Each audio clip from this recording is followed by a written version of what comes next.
Another shot in Bennington. He's just going Hasek like moving in the net. And now they shoot and score.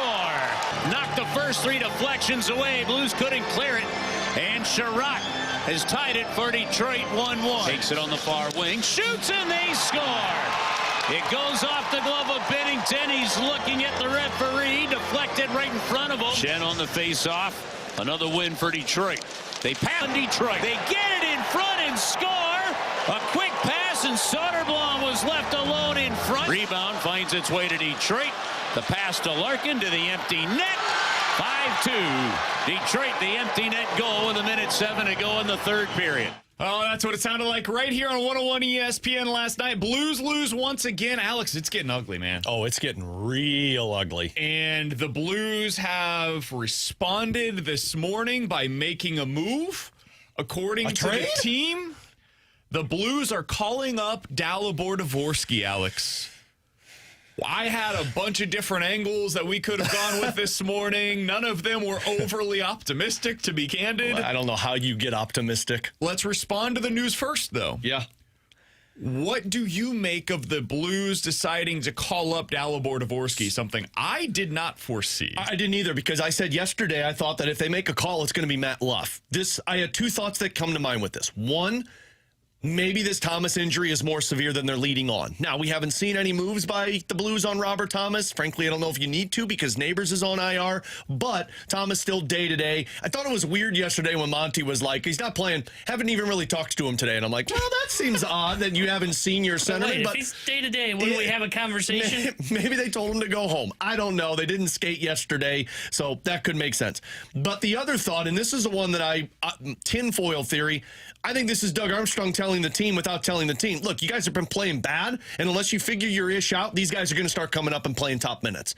Because you're in this spot to where, guys, we've given you 10 games. You're getting top minutes, and you're not performing. So you know what we might do? We might just put our young players in and say, figure it out yourselves. Put some pressure on your top players. Now, Dvorsky, I don't know if he's coming up to play wing. I don't know if he's coming up to play center. My guess is he's probably coming up to play the center position for you. I would guess wing. I don't know. Because you're good on the center position in terms of Shen Suter.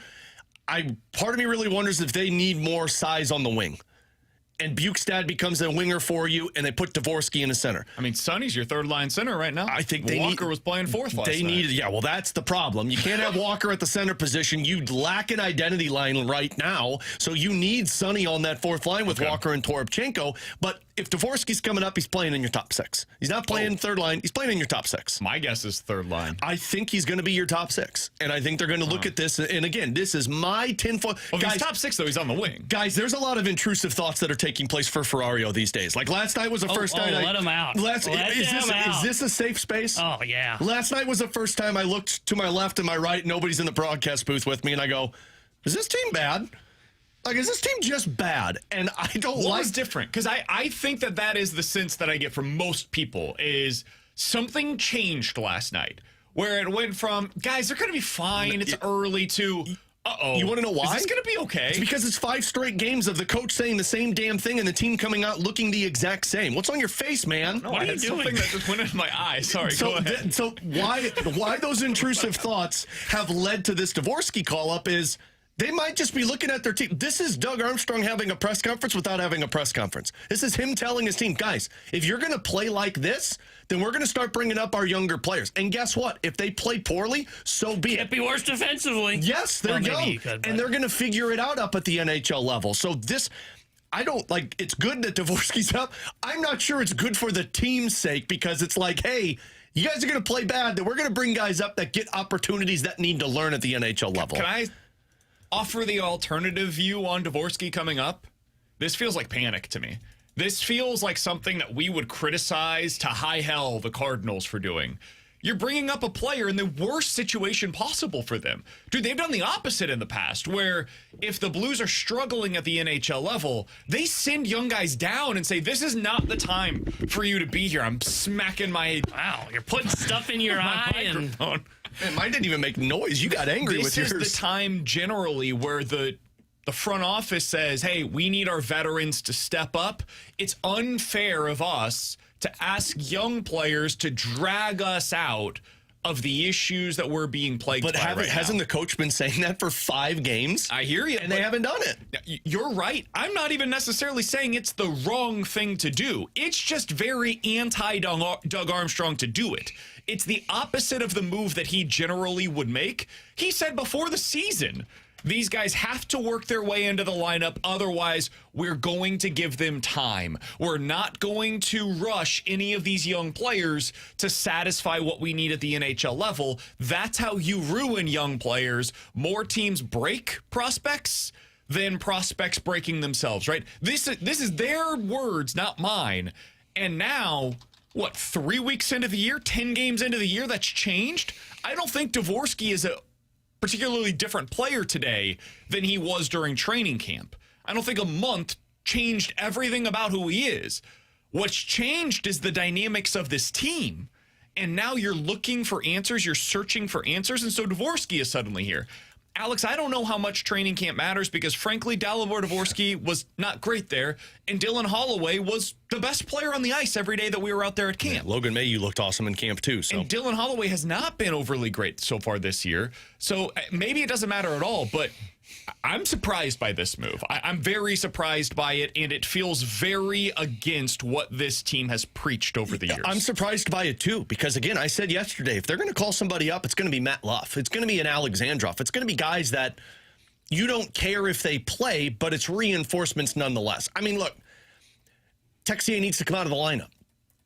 Texier is not providing anything for the Blues. There's a lot of guys that aren't providing anything, but, like, you just have no threat on the ice right now. Like, there's so many webs of issues for the Blues right now in terms of guys being disconnected, looking around, expecting somebody to take control of the game, and nobody is willing to do it. But do we think that Dalibor Dvorsky's arrival is going to change that? Because I don't. Do I think that? No. Do I think that Dalibor Dvorsky may come in and say, I don't want to go back to the AHL again, and I'm going to come out and I'm going to just start shooting the puck? Maybe. You know what this team's not doing? Shooting the damn puck. It's power play even. They're like bottom 3 in the league in shot attempts. JR said this on the podcast. They have 34 shots on 29 power plays this season. That's inexcusable. Yeah. Inexcusable. You've got nobody willing to shoot the puck, and it's not even out on the power play. It's on 5-on-5.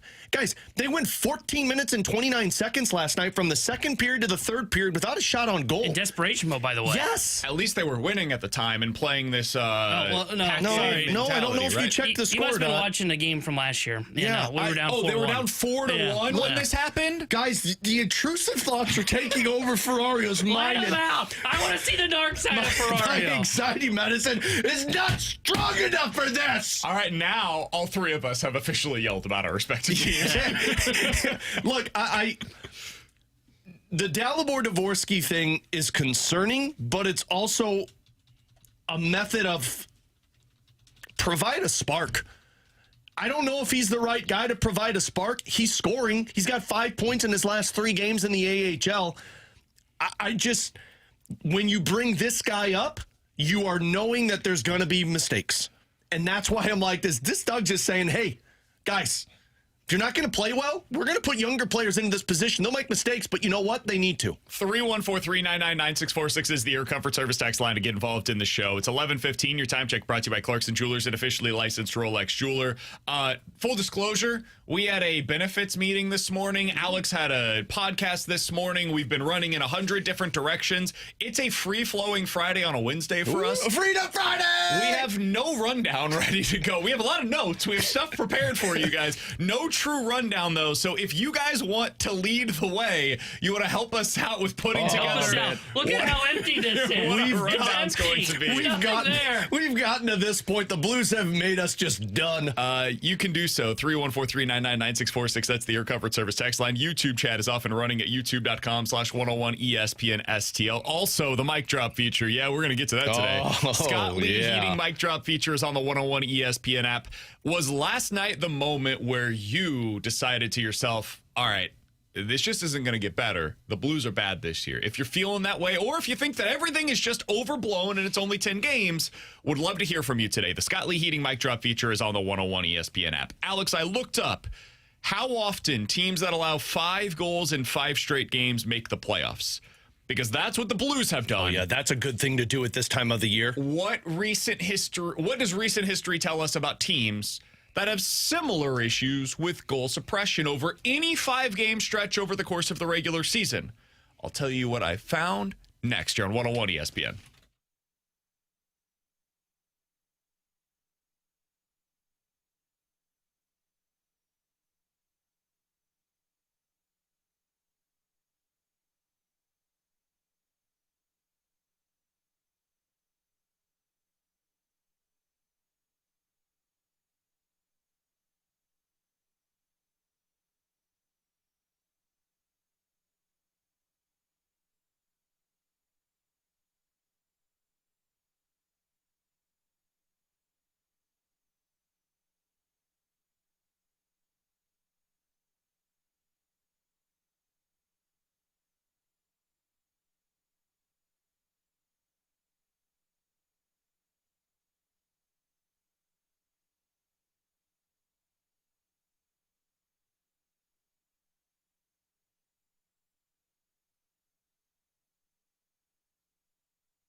Alongside Alex and T-Bone on BK, big news for the St. Louis Blues. Not only did they lose last night, they've lost 5 straight. They've given up 5 or more goals in 4 consecutive games. It's not going well for them. They also have called up Dalibor Dvorsky, so there's that. Why'd you say it like that, man? There's that. Yeah, it should have been more like, hey, and they called Dalibor Dvorsky. The Blues, 10th overall pick. A young spark's coming to the lineup. The first time they've drafted 10th overall forward since Rod Brindamore. This is the guy. This is him. Not, Dvorsky's here. Yeah. He's here. It'll be cool. There you go. That was better. No, that's not better. That was better. No. I just... is a rough place to be right now. Yeah, it's not good. It's not good. Is this how you felt? You know it's bad when Cardinals Alex is baseball broken. back. Yeah, you know that's bad because I'm the. You know what? I think you two. You know what, Graveyard Chat? You broke me last night on postgame because I was getting a lot of mean things said to me, and I wasn't even making excuses for the team. What happened, bud? A lot of people were like, "Bleep off, Ferrario. You're paid by the Blues. You can't be negative." Wouldn't it be nice if you were actually paid by the Blues? Oh, let me tell you, I'd be puffing rainbows and lollipops and sunshine right up though, if that was the case. But I'm not. Okay. And honestly, last night was the first time I did believe they were going to be fine until last night when it was like, man, again, it's like, what if they're bad? And I don't like saying that, but it's now 5 games. The last time they went on this type of losing skid was the 7 games in a row where they were bad. I don't think they are. I think they're better than this. I think they're going to come out of this. But I'd be lying if it wasn't an intrusive thought that started to take over my body. And I don't like that. Would you like to hear something that may make you feel better? No, I don't, because I don't think it's going to make me feel better. The Blues have now allowed 5 or more goals in 4 consecutive games.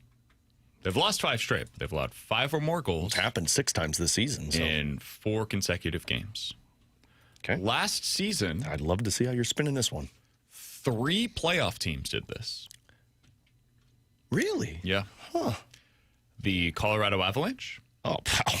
We obviously are that. The Toronto Maple Leafs. Okay. And the Washington Capitals all allowed at some point over the course of the season 5 or more goals in 4 consecutive games. You got now, before that, you've got that stupid smirk on your face. it had been 5 years since the last time a team did this and made it to the playoffs. But there were 3 teams that did it in 2019. Philly, Toronto, and San Jose. Toronto does this a lot. Toronto also did it in 2017 and made it to the playoffs. Winnipeg did it in 2015. Your St. Louis Blues did it in 2013. 2012, 2013, Ken Hitchcock's team, they allowed 5 or more goals in 4 consecutive games. And guess what, Alex? They made it to the playoffs that year. So it has happened before.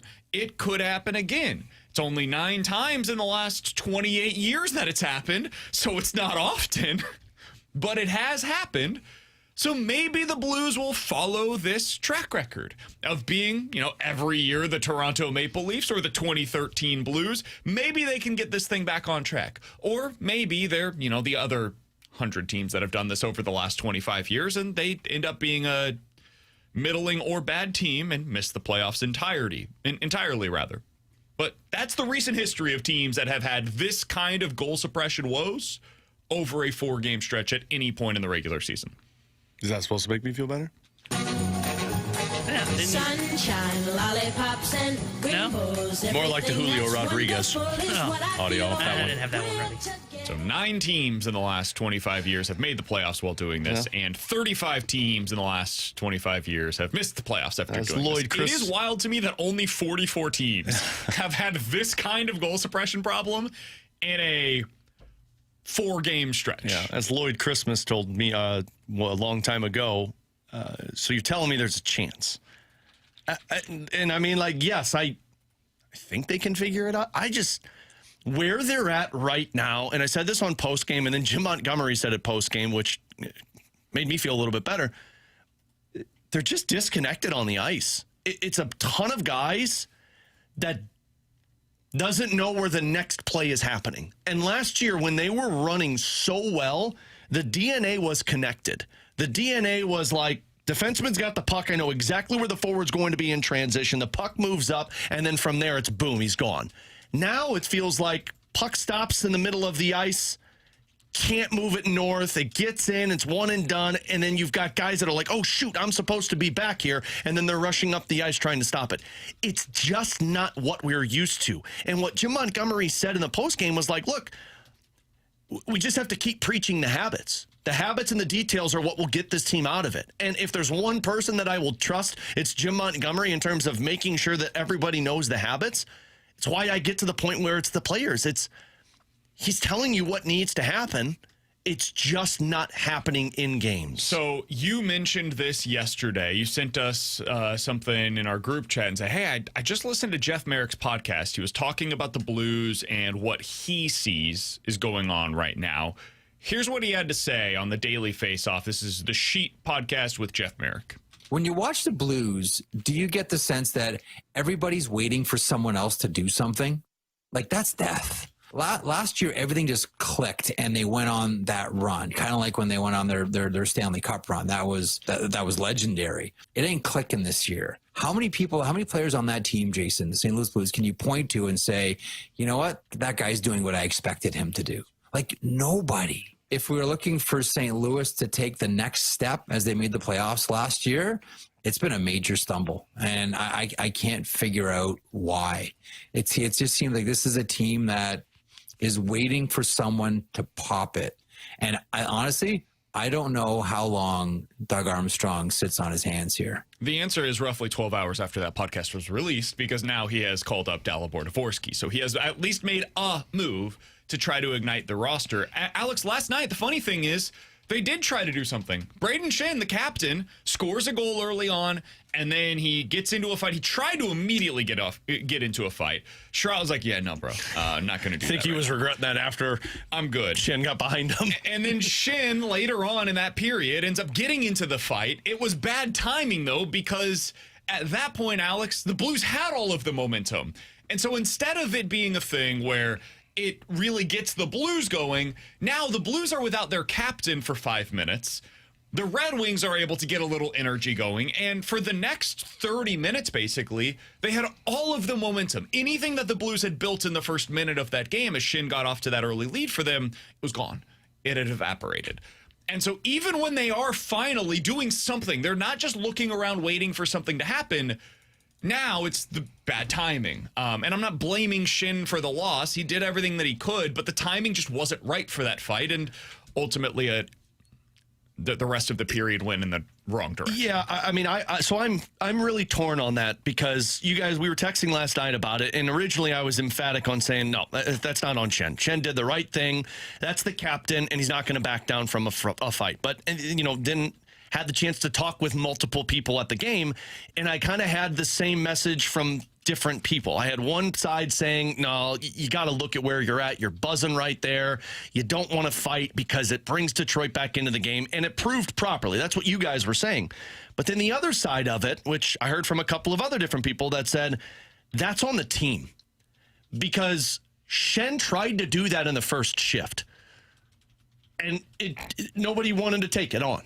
And then he scores, and then the team's buzzing. As a group of players on the bench, when your captain just scores a goal, playing well, gets the team going, tried to fight, but then finally had somebody that was willing to dance, and then they jumped into it, and you're going to let the other team have more momentum than you off of that fight?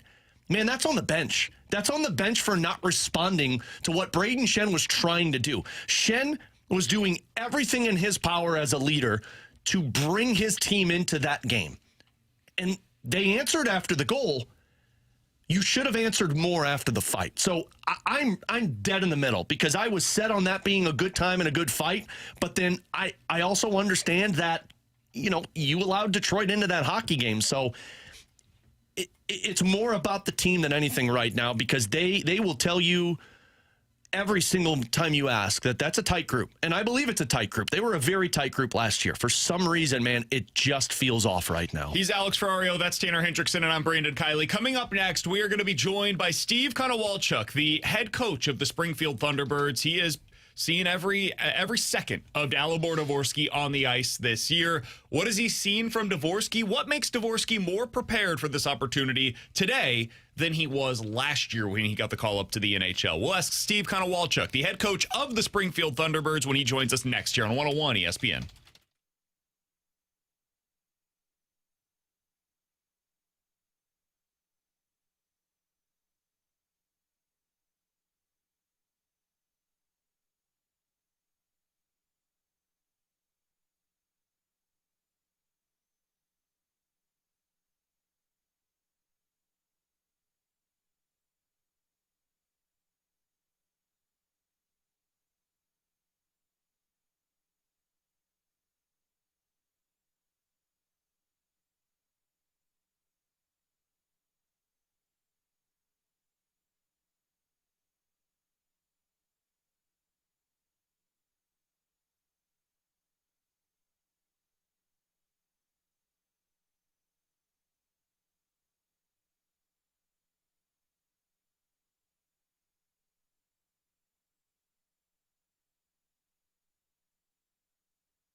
Tanner Hendrickson here with a Sports Center update driven by Johnny Londoff Chevrolet and Johnny Londoff Autoplex. Blues fell last night to the Detroit Red Wings 5-2, and earlier today they recalled Blues forward Dalibor Dvorsky from the Springfield Thunderbirds, and the Springfield Thunderbirds head coach Steve Konowalchuk will join us next here on BK and Ferrario. The Sports Center update was driven by Johnny Londoff Chevrolet and Johnny Londoff Autoplex. See him at Londoff.com. Chevy, together we drive. Are you kidding me?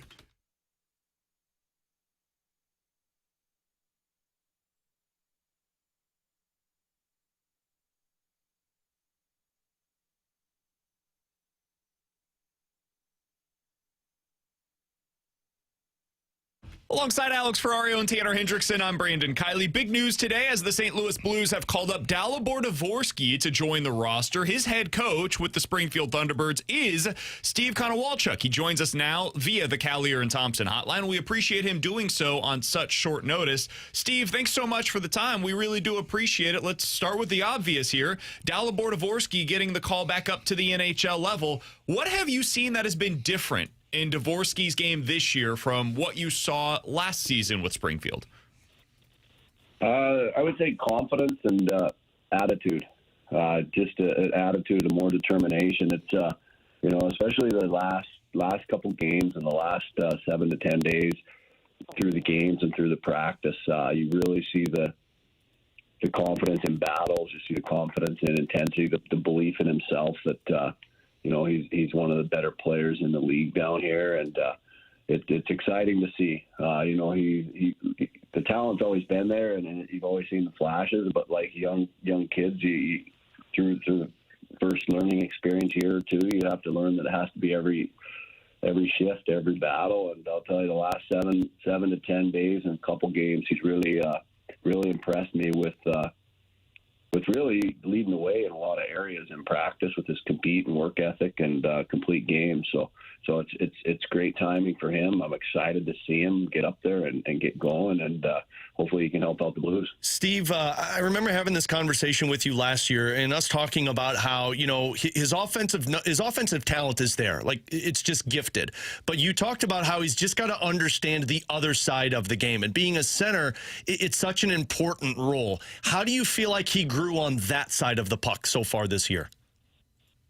Well, like you said, like much better. Even to start the season, I'd say our team has kind of been as a team, and he was a little bit, part of the team where we've been inconsistent at times, where we play good hockey with and without the puck, and then at other times maybe not so much. But I'll tell you what, he had one game a few games back, again, like I say, with our team that wasn't very good. He since then has taken so much pride in playing defense and back checking. Like, he's one of our harder back checkers and winning battles without the puck. Those little things that they're going to make him stay in the NHL and also help him get points at the NHL, because he's going to have the puck way more. So I think, again, you're getting a complete player. I really believe he's ready to help out the Blues. The way he's been going the last couple of weeks, it's pretty exciting for me to watch, and I'm excited to see how he's going to do. Steve Konowalchuk joining us here on 101 ESPN. Steve, you had an NHL career yourself, so I'm curious, when you think about it on the mental side of things, like the physical, we know how gifted he is, all of that, but on the mental side of things, for a kid that is just 20 years old, how can you tell when a guy like that is ready to make that jump mentally? Well, everyone has their own challenges. He's obviously a high pick, which comes with different pressures than what I had, but for me, it's confidence in the complete game. Last year you would see him at this level, and sometimes you'd want to see if he could get by with skill a little bit, or test the waters with who we're playing against, and see and almost see how that game's going to go.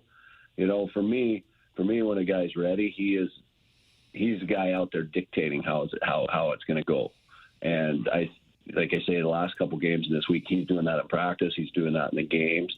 And I'm just watching him. I'm like, here's a guy that's now showing me and his teammates that he's one of the better players in the American Hockey League. And to me, that's when you're ready to go. Steve, Steve, in the offensive zone, I've seen a couple of the highlights with Dvorsky just in terms of his one-time shot where it feels like he's always in the right place at the right time. Do you feel like his understanding, because I know the AHL can be chaotic at times. I've heard players say, like, man, sometimes it's just all over the place, but it seems like he understands the right place at the right time in the offensive zone. Well, he certainly is he's a natural shooter. He's got a really good shot, and he tends to want to, in a good way, find the positions to get a shot off. I think he's been growing in that, and he's been more shot ready. And again, I go back to some confidence that, look, like, do what you do well. I think with being a shooter and his skill set at times, that's part of the growing pains as well. Sometimes you can't just wait for that opportunity all the time. You gotta do a little bit more without the puck, and again, that's where he's grown. But now he's finding himself in those spots and on the power play on the half wall. And when he's getting that puck, he's not thinking about it. He's shooting and he's pounding it, and then that's obviously feeding into his strength. Steve Konowalchuk, just a couple of more minutes. We appreciate the head coach of the Springfield Thunderbirds with us here on BK and Ferrario. Steve, another player that I know a lot of Blues fans were really excited about is Otto Stenberg. Had a great training camp, some really good preseason action, and the Blues were pleased with him. What have you seen from him so far in the early portion of the season? Well, you get a complete effort, honest player, two-way hockey player. He can play reliable minutes for you. He can make some sneaky good passes. So he's a good, solid 200-foot player, and he's still growing into his body and his frame. As far as he's only 20, and it's just to me, it's just a matter of time, but for him to just keep growing and getting physically stronger, because he does, he does all the.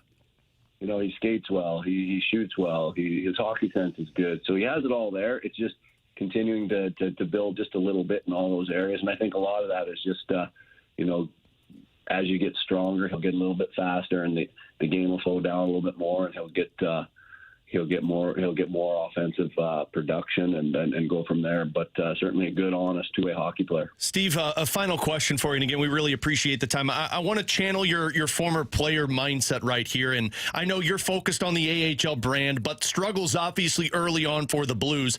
Throughout your time playing in the NHL, you were a part of some teams that had their own struggles. How difficult of a stretch is it when you're going through it where it feels like nothing's going well, and how does a team get out of that?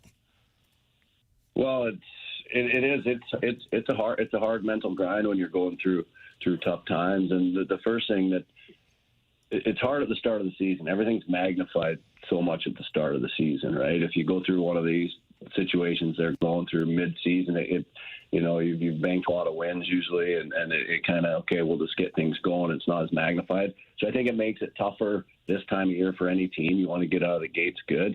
But the only way, you just dig it out, as a team sticking together, and it's not going to be easy. That first win or that, it's not going to be easy. It's literally one shift at a time, one battle at a time.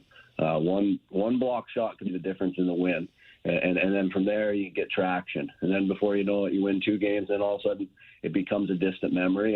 And I know they got good leadership in there that's been through some situations that, they're saying the same thing, that, they've been through all these scenarios. They didn't have a great start last year, but look what they did. So the players have the ability up there, and they have the experience to dig themselves out, but it's just, you got to stay mentally tough, and you got to stay focused and stick together and play for one another and believe, believe that things will turn around.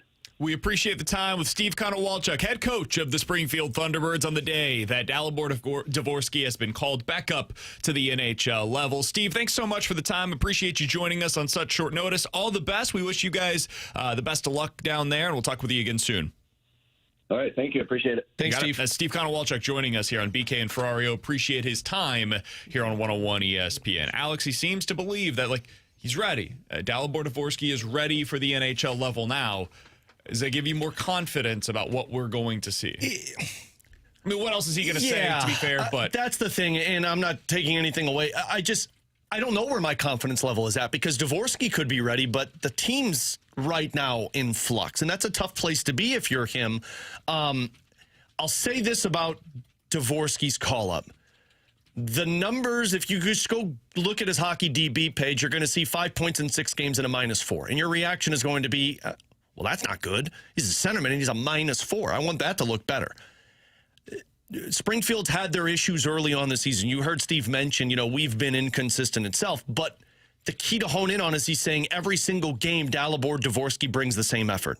Every single game, Dalibor Dvorsky's trying to pull his team into the fight. To me, if I'm a front office member, that's what I want to hear. I don't care. Yes, you want to see the points up there, but I want to know, is this the guy that's not, when things are bad, he's just a part of the problem, or is he part of the solution? And it sounds like he is. The offense plays for Dvorsky. We already know all of the scouting details on him. He's not the fastest of skater. He's not the fleetest of foot. But when he's in the offensive zone, he's got a wicked good shot. And defensively, he's still learning the game.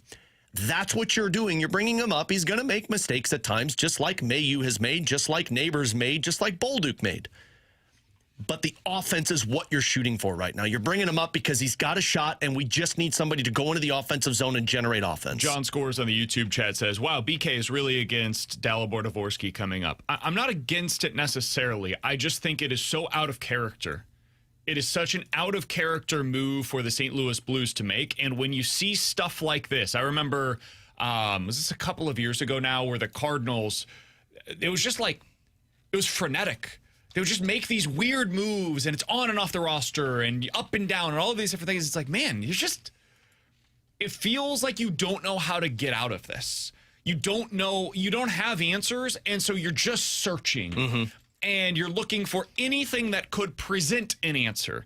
And the Blues have tried everything they can with the players that are already here. They've had guys go in and out of the lineup. They've moved guys up and down in the lineup. Pavel Buchnevich has played on the top line. He's played on the third line. They had that Holloway, Shin, and Kyrou line together, and then they split it all up. They've used different fourth-line centers. They had Toropchenko and Sonny out of the lineup. No, those guys are back. They've used every defensive pairing that you could possibly imagine, including splitting up Broberg and Parayko and just having a young guy with all of the veterans. Just going Parayko, Falk, and Fowler as the three veterans, and then the young guys would be with each of them. Like, they've done everything. None of it's worked. Mm-hmm. And so what else can you do? You can call up the young buck and see if he can give you a spark. Yeah. And I'm not blaming them for doing it. It is just so out of character for Doug Armstrong to do that it gives me alarm bells that what Alex felt last night, where it was the first time that he looked to his left, looked to his right, and thought, there might not be answers here. It makes me think that the Blues in the GM box with Doug Armstrong and Alex Steen and whoever else was there, they were doing the same thing.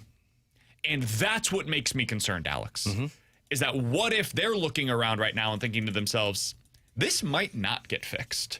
That's concerning. And that's what this kind of a move represents to me. I hope it doesn't. I hope it gets better. But that is why I sound pessimistic today. Yeah. And why when I heard the news about Dalibor Dvorsky coming up, I wasn't like jumping up and down for joy about the former top 10 pick coming up to the NHL level. And let's make this clear, too. And I know we'll get to the questions on the other side because I'm sure a lot of Blues fans have them. But this isn't just Doug Armstrong not having talks with the coaching staff. Like, this is Doug Armstrong communicating with everybody that just feels like there's nothing else you can do. I mean, they've fiddled these knobs for the last 5 games. They've juggled up the line combinations every which way you can. There's no more putting a player with this guy and finding chemistry. This is it. They need a spark. And you hope that that youth addition can bring a spark to a group of guys that knows they're not playing well. Like, they're so sick of hearing it by now. They just need something that can lighten the mood. And maybe Dalibor Dvorsky can bring it in. Again, I think people need to understand this is going to come with its warts. He's going to come with mistakes that are made on the ice. But you're doing this because you need some type of push of youth. And you hope that a 10th overall pick that, look, he's a point-per-game player right now in the AHL 6 games in. You hope that he can take that and run with it. He's Alex Ferrario. That's Tanner Hendrickson, and I'm Brandon Kiley. Coming up at the 12 o'clock hour, we'll be joined by Chris Kerber, the voice of the Blues, to talk about all of this and what's gone wrong for the Blues so far this year. Curbs will join us at 12:30. But next, 314-399-9646 is the Air Comfort Service text line for questions and answers here on BK and Ferrario.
314-399-9646 is the Air Comfort Service text line for questions and answers. If you guys have any questions, go ahead and get them in right now on the Air Comfort Service text line. From the 314, guys, do you think that you can develop chemistry in a game or two with the challenges or with all of the changes that they've tried? You've got to give these changes a little bit of runway to know if it will end up making a difference. Alex, do you believe that they've given it enough time with these line combinations? I'm pulling out my book right now because I want to double check this. But yeah, I think they've been giving these guys multiple games. So obviously the Thomas injury put it into flux, but the last game, you had Buchnevich, Shen, Snuggerud. In the previous game, it was Buchnevich, Suter, Snuggerud. And then it was Joseph, Shen, Kairu, Holloway, Suter, Kairu. I don't think it matters how often they're moving these guys around in the lines because it's not working. And I can understand where they're coming from saying, well, why don't you just let them play for 3 or 4 games? You can, but if it's not working, what makes you think it's going to all of a sudden click? And this was Hitch's mindset when he was on with you guys last year. Yep. He said, I have always been under the belief that it doesn't work. It's not going to fix itself. Let's find something else that does work. Chemistry is instant. That's why they always keep going back to Shen, Kairu, and Holloway. Why? Because they know it works. I mean, the lines these last few games have been tough because you've been without Thomas and Neighbors, so you're trying to make something work. But, man, they gave it a few games at the start of the season, and it didn't work. They gave it a few games the next round, and it didn't work. Now it's just you got to throw it into a blender. You're losing hockey games, and you're losing massively. Also, while they are making changes, most of the time it's kind of one guy that's switching the lines. They've got the pairs still going. I mean, as an example, Shin has played 75 minutes at 5-on-5 so far this year with Holloway and Kairu. Mm-hmm. That is the line that's, generally speaking, been the consistent for the Blues. For context, the second most played line at 5-on-5 for the Blues this year is Neighbors, Thomas, and Booch. They've played 39 minutes together. Again, Holloway, Shin, and Kairu, 75. So it's double the second most often combination. But you look at the Thomas line. Thomas has been with Neighbors at 5-on-5 for 50 minutes so far this year. He's been with Buchnevich for 60 minutes so far this year. So he's got pretty consistent pairing mates. The fourth line has been in flux all year because they're having guys go in and out of the lineup. So maybe, I guess, that's the thing that people are frustrated by. But, man, your team's not going to win or lose based upon whether or not that fourth line is consistent. Not right now. You've got too many other issues right now. And it has nothing to do with chemistry as much as it has to do with nobody's going in to retrieve the puck. You're spending more time in your own end, at least these last few games, than in the offensive zone because one goes in, the shot goes wide, it's around, and it's in the other end. From the 314, is it too early for the Blues to make a trade? Yeah, probably, because I don't know other teams that are willing to make a trade right now. I just told you guys during the break, if you wanted to go down this path, which I don't know if it makes any sense, but this Yegor Chinakhov over in Columbus demanded a trade this offseason because the coach isn't playing him any higher than the fourth line. He wants more ice time. He's a former first-round pick. He's playing 9 minutes a night. He's got 2 goals in 6 games and 4 points. Sure, make the trade for that. But Don Waddell, the GM of Columbus, has said, I'm not taking picks. I want an NHL return. What are you giving up to get that player? And do you really think this guy, who's probably not cracking your top 6 because he's a winger, do you think he's just going to all of a sudden come in and change the culture of your team? So you can make a trade. I don't really know if it does anything. This reminds me a lot of when they traded for Nail Yakupov. And I don't know if they made that trade because they were trying to change things, but the Blues traded for him in 2016. And it was they brought in a former first-round pick. I think he was first overall. Correct. Maybe they could bring some offense to their team. He came in and he had 3 goals in 40 games for him and was playing 10 minutes a night. 314-399-9646 is the Air Comfort Service text line from Well Endowed. Guys, I don't think anybody's actually surprised about Dvorsky getting the call-up. He was on the verge of making the team, and he's your top prospect. Rivs even said yesterday on their show he's the obvious call-up. He wasn't on the verge of making your team. Stenberg was ahead of him in training camp. They said that Stenberg's probably been the most impressive. And I don't know if he was the obvious call-up because I'm going off of what Doug Armstrong has told us. We are not going to rush these players.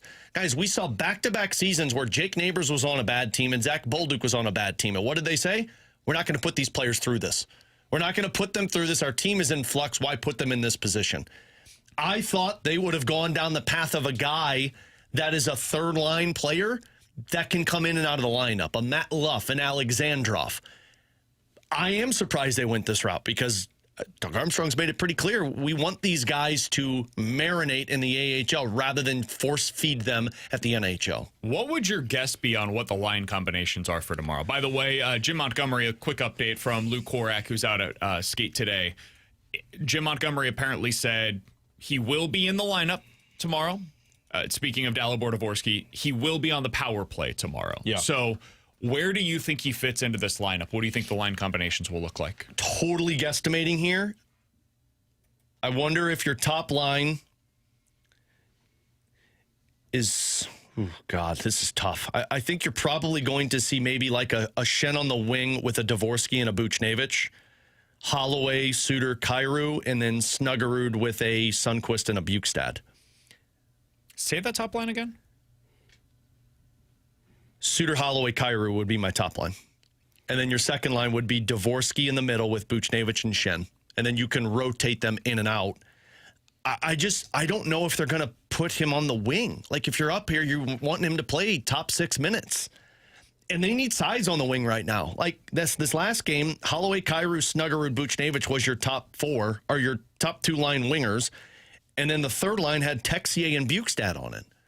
They need an identity line right now, so I think Sundqvist is going to be centering Toropchenko and Walker, which then puts Suter, Shen, Bukestad, Dvorsky, 4 guys for 3 center positions.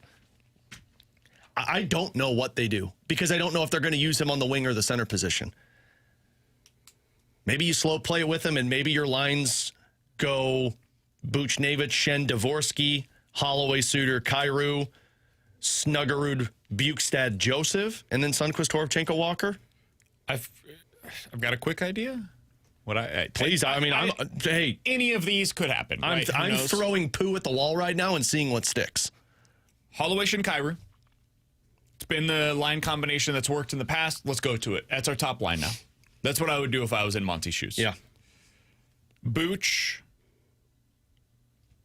I just realized what I did. Booch, Suter, Dvorsky is something else I was thinking of. Booch, Suter, Dvorsky. And then you're going Bukestad, Sundqvist, or Bukestad, Snuggerud, Joseph.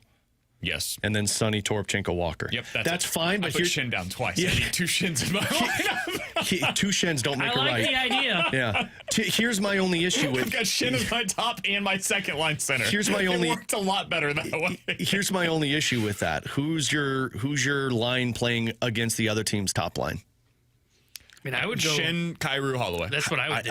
That's your top line. I don't know if you trust that defensively. It's as good as I can be. That's the problem. I have to. I mean, the real wrench in all of this is what does it look like if Thomas can play tomorrow? Well, that changes everything. In that scenario, I think it's probably Thomas. Booch, Snuggerud. Yeah. Booch, or Holloway, Shen, Kyrou, and then Dvorsky plays. That's where I think they would put Dvorsky at the center. Suter and Joseph. Oh, yeah, Dvorsky. No, probably like Joseph Snuggerud. in that third line. I do too. I do too. Would but you do Joseph, Dvorsky, Bukestad? And then you can have Bukestad if you needed to rotate him in. As a third line? Yeah, I don't necessarily think he needs to be top 6. My prediction, he's a winger. I don't. My current. I think I'm with you there. I'm open to being wrong here. It happens all the time. Wouldn't be the first. Certainly will not be the last. Did you see who won last night? It certainly wasn't the Dodgers. Wrong all the time. My prediction is that, based upon nothing other than history, Dvorsky will be a winger. That being said, my prediction based upon history is that Dvorsky wouldn't have been here. So who knows? But I think he's going to be a winger. Thomas, according to Jim Montgomery, is taking steps to being a player again, but doubtful for tomorrow. There you go. So there you go. Dvorsky. I think Dvorsky's probably, you're right, playing the wing, but he's going to rotate with somebody throughout the game and take face-offs, try and generate a little bit more offense. But, I mean, look, if he's here, lean into it, man. You're a center. We need you to be a center. We're not asking you to be the savior. We've got Shen and Suter to handle that, but you're going to be a center. News and other sports. Eli Drinkwitz providing some injury updates on the Mizzou front. Quarterback Bo Pribula suffered a non-fracture dislocation of his ankle. According to Eli Drinkwitz, this happens just 1% of the time. In these kinds of dislocations, typically it comes with some kind of a fracture, so that's why they were surprised by the news when it wasn't. His path to recovery is TBD. Because there are no broken bones, they're just not sure what the timetable would be for any kind of potential return. Brett Norfleet is considered to be day-to-day. He separated a shoulder in the game over He's the day-to-day? weekend. Man, what a tough summer. Separated shoulder with day-to-day. That's like Jake Neighbors taking a puck off the kneecap and finishing the game. Yep. So that is the update for the Missouri Tigers. For those curious, who is the backup quarterback right now? It is a gentleman by the name of Brett Brown. If you're not familiar with his game. Brant Brown? Brett Brown. If you're not familiar with his game, he is a two-time academic all-SEC player. Oh, so that's what we've got for Really him. knows how to hit the Bucks. He probably knows the playbook well. He has not seen action on the field, but I have a thought that I don't want to say he on a the air, so I'll walk-on? save it. yeah. Okay. Yeah, you've got one quarterback. If the quarterback goes down, they're running the Wildcat. I was It'll gonna say, Kevin Coleman or Ahmad Hardy. They'll do what, was it the 49ers a couple years ago in the NFC Championship game? Lost both their quarterbacks. All right, McCaffrey, get back there. You're QB. Can you go into the transfer portal midseason? I mean, there are no rules, so you probably go to the I Jungle think ranks. technically, like, because LSU fired their coach, all those guys can go into the portal for 30 days. Hell yeah. Go get Nussmeier. Their best linebacker decided I'm opting out of the season. Harold Perkins done. Go get him. I think. Let me make sure that I saw that right. I don't want to actually pass that news along. I think I saw Too that late. right. All right, Too all right. late, said it. It's already true. No take backs. Apologize if I fell for fake news, but I think I saw that yesterday. No, fake news. It's not Alex and what a shame. You're such a fake news God, guy. it came from no 3 sports, not on 3 sports. Idiot you alert. fell for it again. I apologize. Not real. Don't listen to anything I say. Loser. Coming up next, hopefully, T-Bone, can we hear from the listeners? Mic drops. No. We might hear from you. If not, Come we'll on, give you more T-Bone. thoughts on the Blues here on 101 ESPN.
Alongside Alex and T-Bone on BK, it's 12:10. Your time check brought to you by Clarkson Jewelers, an officially licensed Rolex jeweler. Yeah, it's 1 o'clock.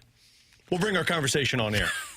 I was like, wait. 1 o'clock Central or Eastern? 1 o'clock Central, 2 o'clock Eastern. Oh, can't wait for 1. What are we talking about? Let's not tell anybody what we're talking about. Yeah, let's just keep Everybody people will in find the out loop. at 1. You got to wait until 1 o'clock. 50 minutes, ladies and gentlemen, you'll find out. Trying to figure out if there's anybody going on waivers. Well, today. who would go on waivers on this team? People can do process of elimination.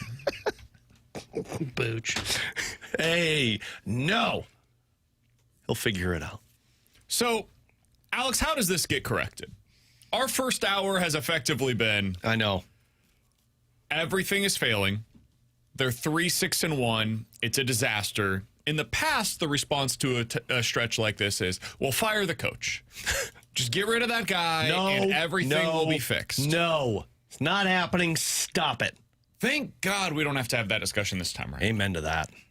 What is happening among some is we'll fire the assistant coach. That'll fix everything. No, Can we have that one? No. I'm glad we, again, do not have to have that conversation either. Some of us are fine with it. We need a So spark. they've called up Dvorsky. Maybe that helps a little bit. They've tried switching up the line combinations. They've tried switching the defensive pairings. They've tried going to their backup goalie, and then they always have to go back to their starting goalie in those games. How does this get fixed, Alex? Because it seems like everybody's just waiting for it to get fixed. And maybe last night was the start of it, and Shin gets the goal, and then the fight, it's like, okay, here we go. We're off and running, and then they lose 5-2 again. So what starts it? How does this snowball get going in the other direction? A win, a dirty win, a game that you don't deserve to win, but you pull out 2 points in. That's the only way you get out of this. And I asked Steve Ott this last night. I said, like, is it better for your team to deal with adversity now than later on in the season? And he said, absolutely. He said, every team goes through this. Every team at some point in their season is going to have a bad stretch. And it's just a matter of when it happens and how mentally strong you are to pull yourself out of it. And they have to win a hockey game. When you win a hockey game, then it's, oh, we can't do this. Right now, it's a matter of one goal goes in. Oh, you got to be bleeping kidding me. Last night, the moment DeBrincat scored, it felt like, yep, this one's not going well for the Blues. That's where they're at. I texted you guys this last night, and I could bring this stat on air. They have had 43 goals scored against them.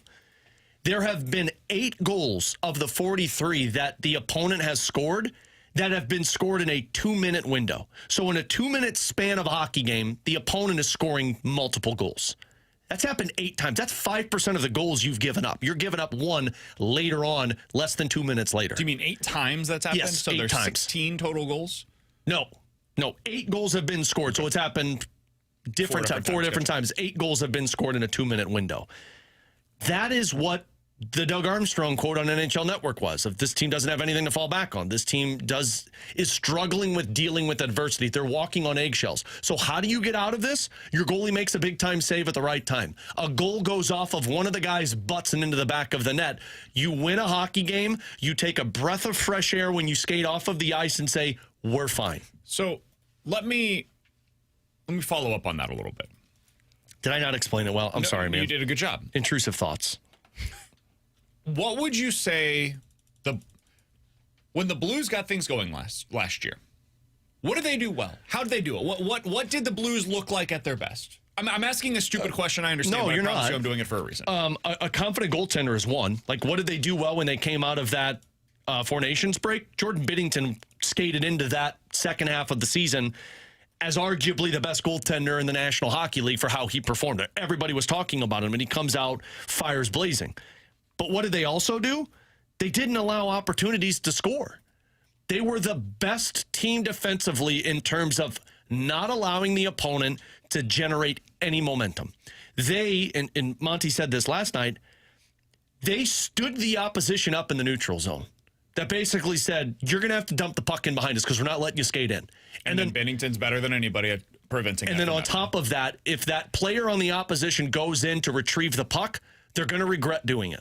Because the Blues are going to finish a check. They're going to be on them. They're going to have their sticks in the right place, making sure that there was no time to breathe in the Blues' own end. And right now, Not only are they not doing that, it's easy to get into the offensive zone through the neutral zone for the opposition.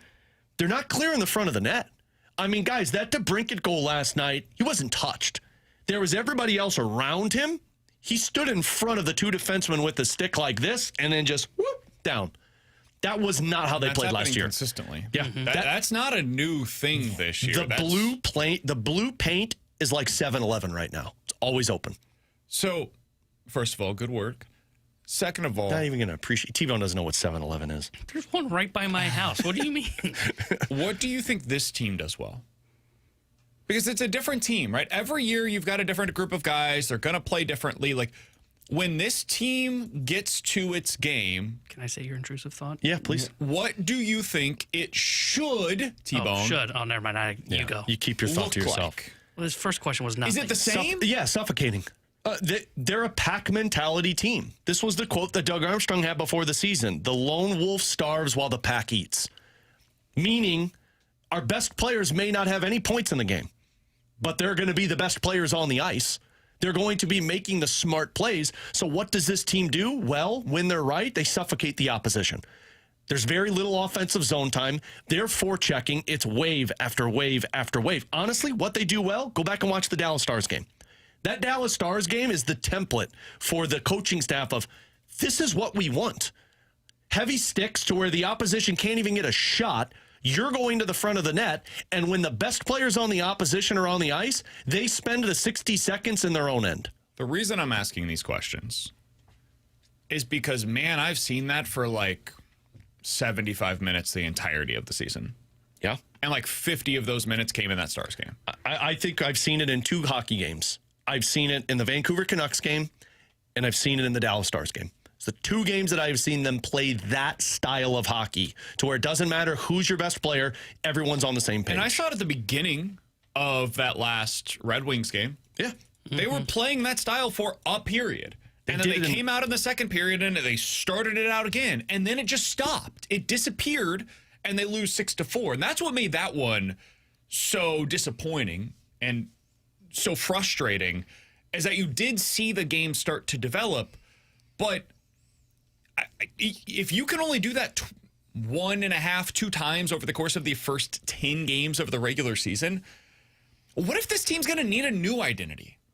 Maybe they're not going to play that way. Maybe this collection of players has to go about it slightly differently. See, and this is I don't know. And this is the part that I don't understand, and I'd love for somebody to help me understand it. I feel like they're trying to do a new identity. I feel like they're trying to do this. We're faster than you. We're making outlet passes from our own end. We're beating you off of the rush. We're going to outskate you through the neutral zone. And Joey and I have had these conversations, and Joey's right. You should be able to do both. You should be able to play that transition fast hockey and still forecheck heavy. But it's like the Blues don't know. And Monty has even said the details are the same. Everything we did last year is being preached to the players now. But it just doesn't feel like it matches on the ice. It doesn't feel like they're matching what they're being told from Jim Montgomery. I mean, a perfect example is the Penguins game. He was asked, what do you do without Thomas and Neighbors? We check our asses off. We forecheck heavy. That's what we're doing. Mm-hmm. And then when he was asked afterwards, what did he say? Nope, not even close. Jamie says it all the time. They're being given the answers to the question, or the answers to the test. They're just not utilizing them. That's the part that I'm so in the gray area on, because they're acting confused. Monty's confused, but Monty's telling you what they should be doing. And that's the part I think the Blues just have to get to the point where they say we have to play this way. They've got individuals doing it, but I think they need every single person on the ice to be doing it. All right, you guys want to talk a little college football on the other side? Oh, God, yes, please. Can I take a break? So I thought Nick Saban had a really interesting comment a little bit ago about why he thinks Lane Kiffin actually has a better job at Ole Miss than what's available to him at either LSU or Florida. We'll let you hear what Lane Kiffin had to say next here on 101 ESPN.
Tanner Hendrickson here to tell you about my friends at DraftKings Sportsbook, America's top-rated sportsbook app, which is coming soon here to the Show Me State. As new Missouri customers can download the DraftKings Sportsbook app today, and when we go live, place just a $5 bet to unlock $300 in bonus bets. Starting November 17th, you can create your DraftKings Sportsbook account here in Missouri and get ready for launch day on December 1st. DraftKings Sportsbook brings everything you need to elevate your game day, including live in-game betting, lightning fast payouts, and endless ways to get in on the action, all right from your phone. And when DraftKings Sportsbook goes live in Missouri, you'll be betting with the Sportsbook app trusted by millions. Safe, secure, and has fast money withdrawals. So download the DraftKings Sportsbook app now and grab $300 in bonus bets with just a $5 bet when we go live December 1st. In partnership with DraftKings Sportsbook. Gambling problem? Call 1-800-GAMBLER. 21 plus. Physically present in Missouri. Eligibility restrictions apply. Bonus bets expire 7 days after issuance. Excludes customers who redeem pre-launch sign-up offer. Terms at sportsbook.draftkings.com/promos.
Alongside Alex and T-Bone, I'm BK. So, Alex, there's an interesting quote that was floated from, this is a real one, On 3 Sports. It's not No 3 Sports. Chris Lowe of On 3 talks to Nick Saban about Lane Kiffin, his situation, whether or not it makes sense for him to jump from Ole Miss to LSU or Florida. Here's what Nick Saban had to say. Quote, jobs that weren't great jobs before are now. Lane is the first name up for Florida. He's the first name up for LSU, but I think you can have a long debate on whether either one of those jobs is actually better than the job that he has right now, because he has some guys over there at Ole Miss that give him pretty much whatever he wants from a roster standpoint. Nick Saban continues, maybe you've got alumni who are passionate about football, but are they willing to invest what you have to invest in order to win nowadays? Because a lot of people don't believe in this bleep. End quote. Alex, that's one of the things that I'm most curious about on this cycle. We saw it with Kurt Cignetti, who decided, no, I'm good. I don't need to go to Penn State to win at a really high level. Doing that in Indiana. No pressure here. All the money that I need is here. I'm good. I'll win here. I'll get paid here. I don't need to leave. Dude, 5 years ago, that guy's leaving. No question about it. He's on the first jet up to Happy Valley, and he's going to be introduced as the next head coach for Penn State. No question in my mind. The only thing that could have prevented that is LSU or Florida writing a blank check. But he sure as hell was not going to be the head coach of the Hoosiers next year if this was 5, 10, 15 years ago. But times have changed. Jobs have changed. What used to be the premier jobs aren't necessarily, and what used to be mediocre jobs, for some cases, are actually elite level jobs. Lane Kiffin might be at one of those. Eli Drinkwitz might be at another. But man, this speculation is not going anywhere. Lane Kiffin is going to be the top name on basically every coaching hot board that you see across the country. Eli Drinkwitz will be listed on the top 3 of most of these hot boards. Florida's a job that really seems like they are very interested in Eli Drinkwitz.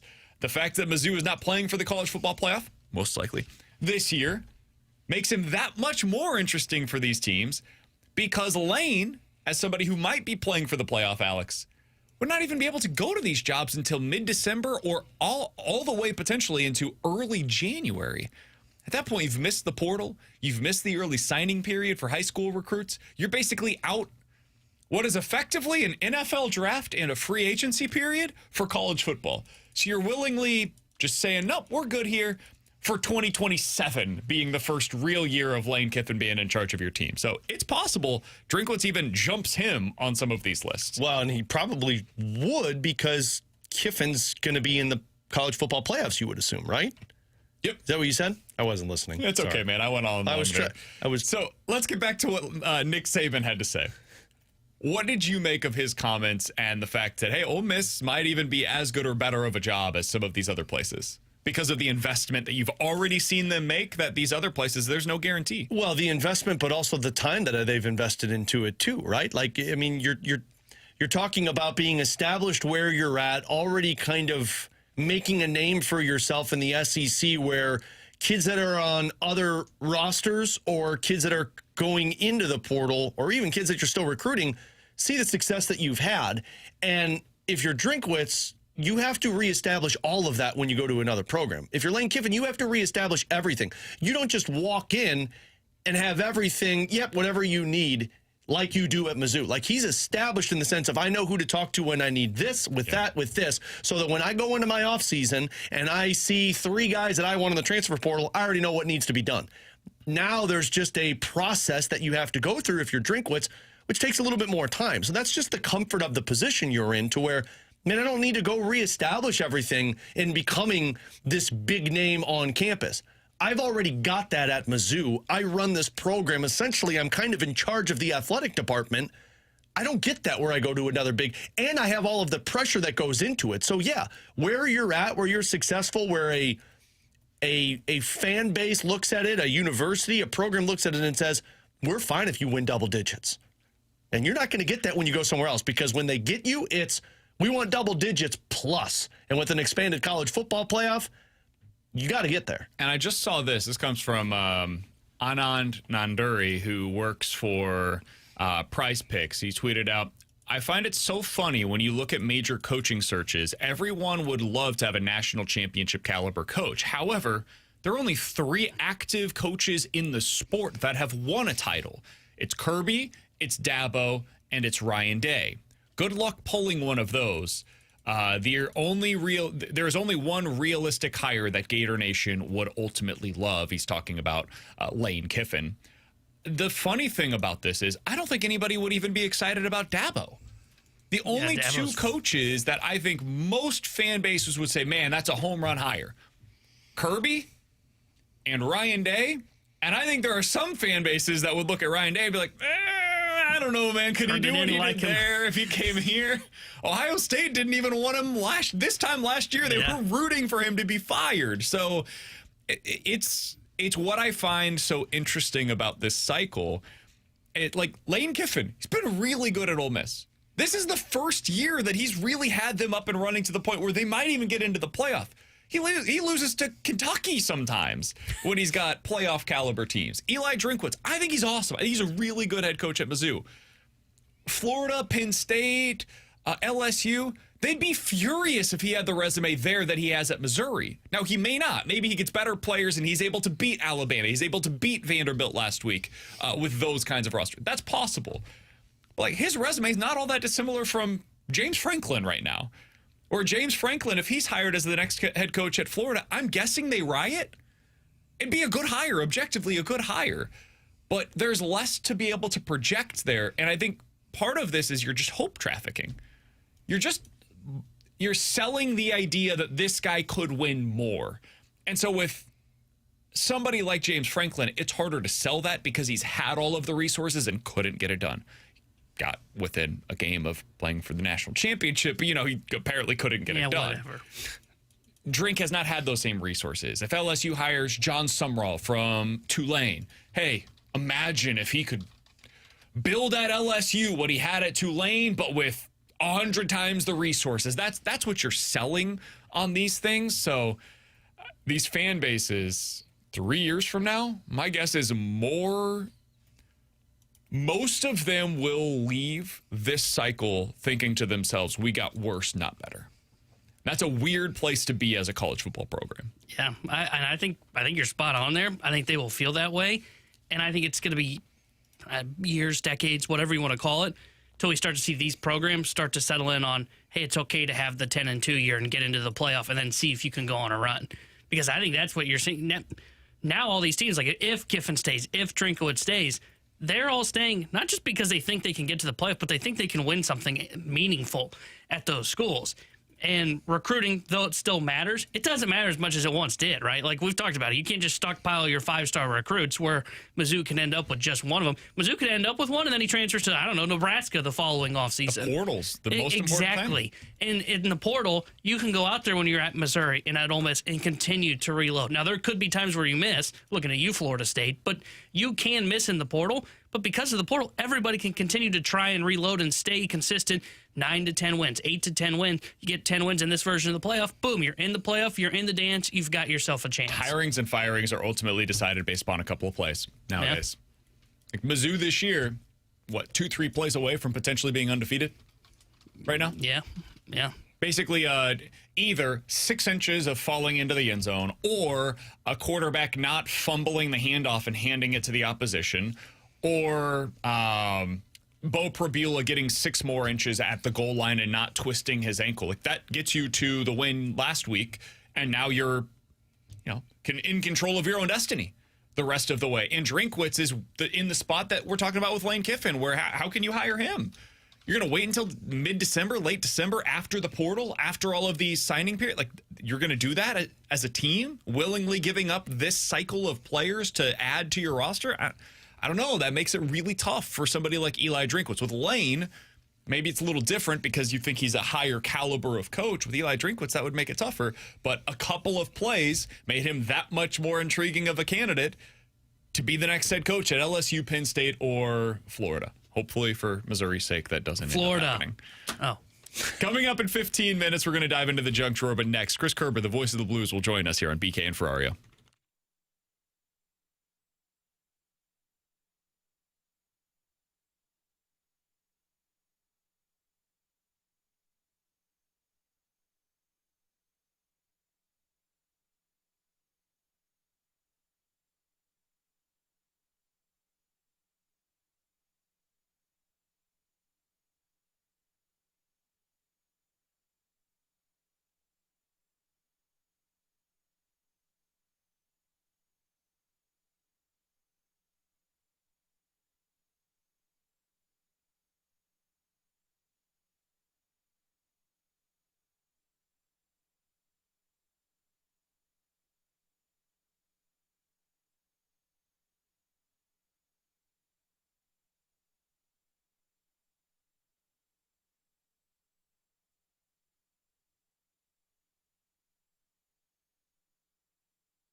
Hey, Chris Kerber with you here, and, one of the things that you've been hearing me talk a lot about is getting Classic Air Care out to your house to do a maintenance check on your furnace. Here's why. We had an old furnace in the house at one point in time. We had somebody come out to take a look at it. They put a camera on the inside, and they found a crack in one of the heating panels. And the reason that was important, well, if that thing breaks, CO2 could have spilled all throughout the house. I'm glad they did what they did. I replaced the unit, and it was a huge difference and a definite peace of mind. If you've got an older unit, if you've got a unit you haven't had checked out in a while, make sure you have them come out, not just to keep it running, but just to make sure that your house is safe. They've got a 4.8 Google rating for a reason. Their customer service is excellent. It's their top priority, and they guarantee satisfaction. You can book an appointment online at classicaircare.com. You can call them if you're old-fashioned as well. They're there to answer the phone. They've got over 100 trucks on the road. They can typically get to you within 24 hours. Get a hold of Classic Air Care. Have them come out to your house today. They've been making people comfortable since 1926.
Tanner Hendrickson here with a Sports Center update driven by Johnny Londoff Chevrolet and Johnny Londoff Autoplex. Blues fell to the Detroit Red Wings last night 5-2, and earlier today they announced that they are recalling their prospect forward Dalibor Dvorsky from the Springfield Thunderbirds down in the AHL. And if you missed it earlier in the show, be sure to check it out on the podcast page, as you'll be able to hear our conversation with the Springfield Thunderbirds head coach Steve Konowalchuk as he joined the show to talk about Dvorsky's game so far in the AHL this season.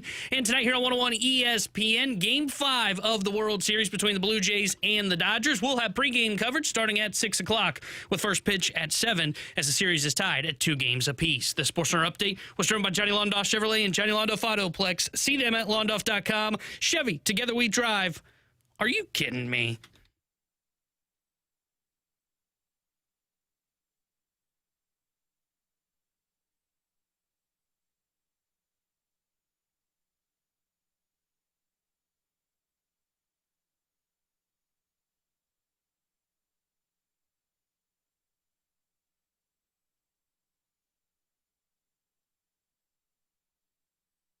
Alongside Alex and T-Bone, I'm BK.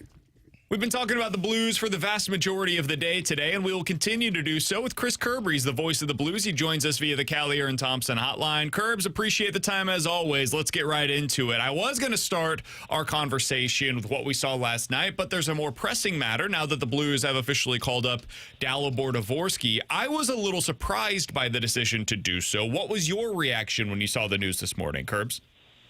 I'm not at all surprised. And as a matter of fact, it's one of the topics that I hit on at the end of the podcast last night with the Curbside podcast where, we give just some final thoughts on the game. I just looked at what they have, BK. I look at the scenario, and you go through 10 games. Yes, I know you're dealing with injuries to 2 of your top 9, and I think you'd really need to say 2 of your top 6 when you put Jake Neighbors and how he's played this year. So that is one factor we'll set aside for just a second. But I just look at all the different line combinations, all the different options, and you're not seeing any change in terms of the characteristic of this team. You're still seeing massive swings of momentum, the inability to really manage the downside swings that happen from one game to the next. And I just looked at it, and I'm like, seen these scenarios before. There's only a couple of options. And I'm being real blunt and open and honest with everybody. maybe last year you're thinking, okay, is there a coaching issue because you had an inexperienced NHL head coach? You know you don't have a coaching issue right now. You know that you have a really good head coach. The coach isn't going anywhere. And I look at that and I go, this is on the players for the start of a season. And, and so what are you going to do if you're Doug Armstrong or Alexander Steen? My opinion, your only option is, one, do you place somebody on waivers?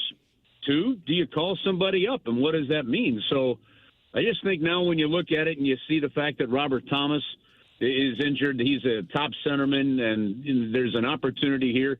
It doesn't surprise me at all that they call up Dvorsky. And look, whether it was Dvorsky, whether it would have been Stenberg, whether it would have been a Matt Luff who had a good camp, any one of those guys. I think I've seen it plenty of times before. You'll call somebody up and you'll put them in over a guy that's been here already for a little while, and that's how you send messages of accountability. I guess the only part that surprised me with it, Kerbs, is, we saw how they did with Neighbors a couple of years ago and then with Bolduc a couple of years ago, to where they said, we just don't want him to be playing in this type of environment when they were going through their struggles. And we've heard Doug Armstrong say so many times, we don't want to ruin a prospect. That's what surprised me, Kerbs, is the timing of it. Like, you're calling up a young guy to help fix a situation that's been broken so far this year. Yeah, I hear where you guys are coming from, but I think it's two different situations. I think the one situation was a scenario where the team was going in a different direction. That was the beginning of the downturn, right? That was the beginning of the retool, rebuild. Okay, so to me that was more, let a young kid go down there that hasn't had a ton of seasoning and just go get it. Just go focus on your game. This one's different. This one's early in the season. You definitely have a need because your top center went out. So you have a specific positional need right now where one of your top prospects has a chance to come in and maybe play a role in that scenario. You're also earlier in the season where, the vibe that Doug Armstrong was talking about then, to me, is a very different one. And I'm just going by being around the team. I know it hasn't been a great start. There have been some positive, but I know the results haven't been there as well. But there's still it's still a much different vibe of getting to work around this team. So I hear exactly where you guys are coming from on that, and I can totally understand it. I just think the situations are two different ones. I guess what I'm struggling with, Kerbs, is like, I get it's a different situation, but ultimately the results are the same. Like, you're 3-6-1. This thing could go off the rails. Obviously, we're all hoping that it doesn't. That's our hope for a million different reasons. But you've given up 5 or more goals in 4 consecutive games. The goal suppression has been a problem all season long. And now a young kid who's getting his first real potential extended runway at the NHL level, his opportunity to do so is while everybody on the roster is trying to find their game, and he's going to be trying to find his game at the same time. I'm not saying it's the wrong move, but it does feel to me like a move that is very different than what the Blues have done at times in the past, and it speaks to them searching for answers right now. Is that a fair read in your mind on the situation? Well, I think you almost just said the same thing. It feels like they're handling things differently, and I think that's because it is a different situation. And I know I understand the similarities, but just the timing of the year, where the expectations of this team are and where they can still go, is very different than the timing of this scenario the last time. Is really it what we're referring to when it comes to that team was expected to be good, and then they obviously ended up being. It wasn't. Yeah, but here's the deal. I'm just telling you, they knew it wasn't, and Doug Armstrong knew what direction he was going to take the team. He knew in 22-23 that they were going to be sellers? I think you look at the beginning of that season, you started to feel the way it was going, and then when it really just didn't start to go that way, I think he had it in his mind. Yes, I absolutely do believe that there was if this goes this way, this is the way we're going to go. Now, what I will tell you is I also don't know, BK, that they had a choice.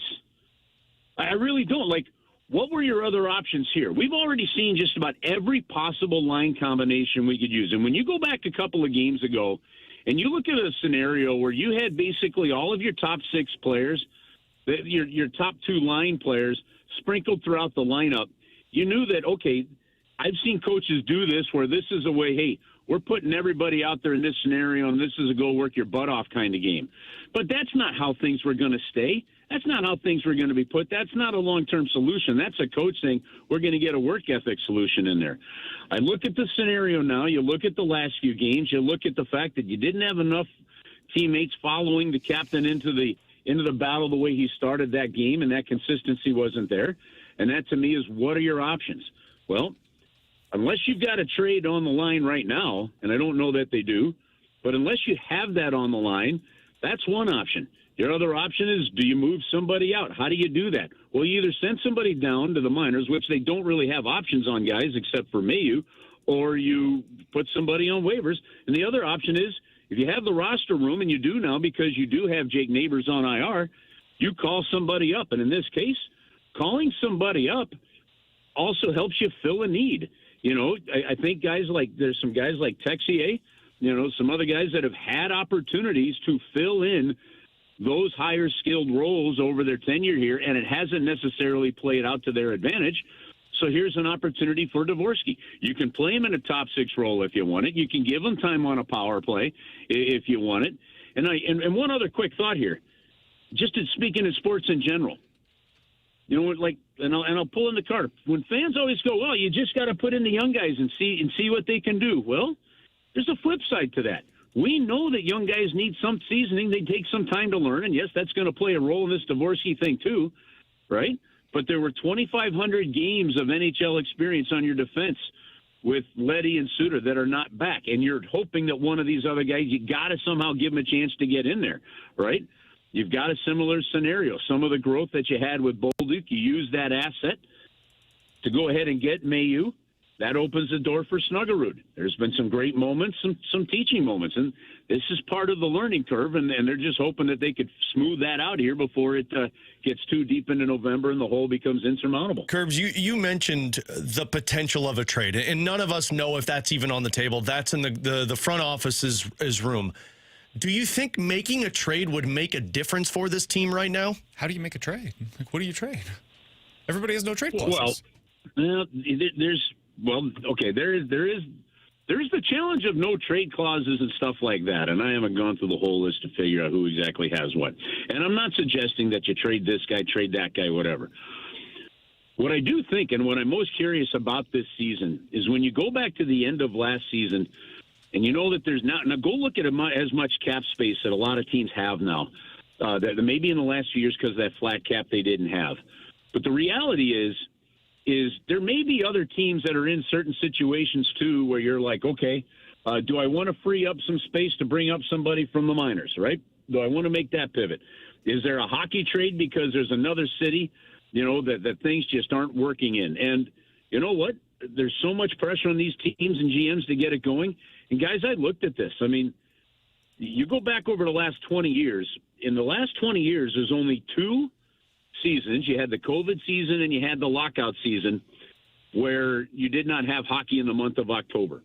So in the last 18 years where there's been hockey in the month of October, Blues have only made the playoffs one time when they've had fewer than 10 points in the month of October, and that was the Stanley Cup year, right?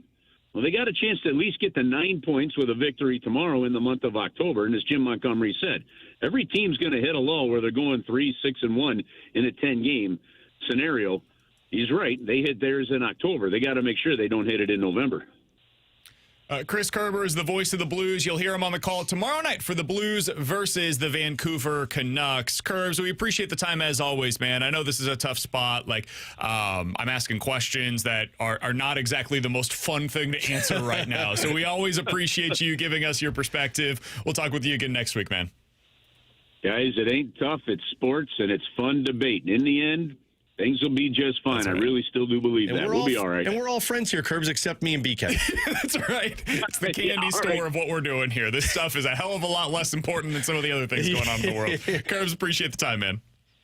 See you guys. See you, that's Chris Kerber, the voice of the Blues, joining us here on 101 ESPN. Our YouTube chat is thinking that we're like going back and forth, and this is like...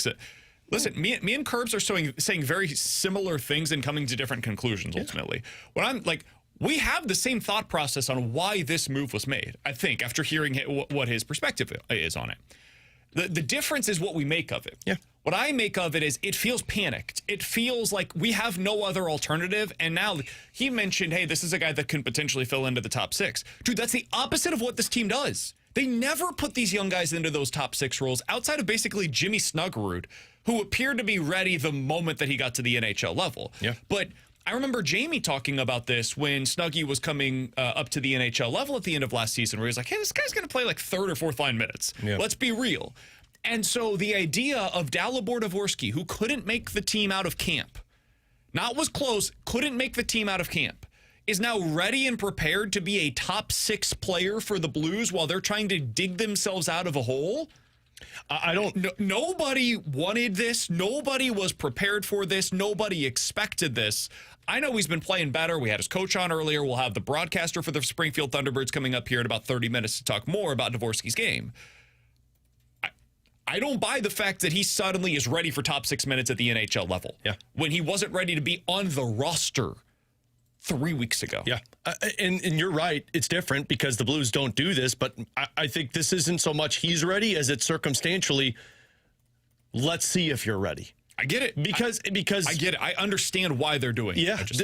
There's nothing else that's out there for you. And I asked the trade thing because, you just don't make trades now. Bill Guerin was asked this because, guys, Minnesota's dealing with the same issues right now. And Bill Guerin was asked, well, do you make a trade? And he goes, who are we trading? Who are we trading for? Who wants to trade right now? Because your team's either bad, they're not going to want the deals you're trying to send out, or your team's good. Why would they make a trade? So it doesn't happen very often. It's maybe it's a little of, look, he made progress this offseason, and we feel like he's a little bit more confident. And now it's also, we need you. We need you to be the top 10 guy that we drafted you as. Now, we're not expecting you to come in and be a Hall of Famer right away. We know you're going to make mistakes, and we're going to allow those mistakes to happen because it's in the position we're in. But we also need you to have a little bit more of a push in this development because right now we're in a tough spot. 314-399-9646. That's the Air Comfort Service text line to get involved in the show. Like I said, we'll talk to Ryan Smith, the Springfield Thunderbirds broadcaster, coming up here in about 20 minutes on BK and Ferrario. But coming up next, let's dive into the junk drawer here on 101 ESPN.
Alongside Alex and T-Bone, I'm BK. It's BK and Ferrario here on 101 ESPN.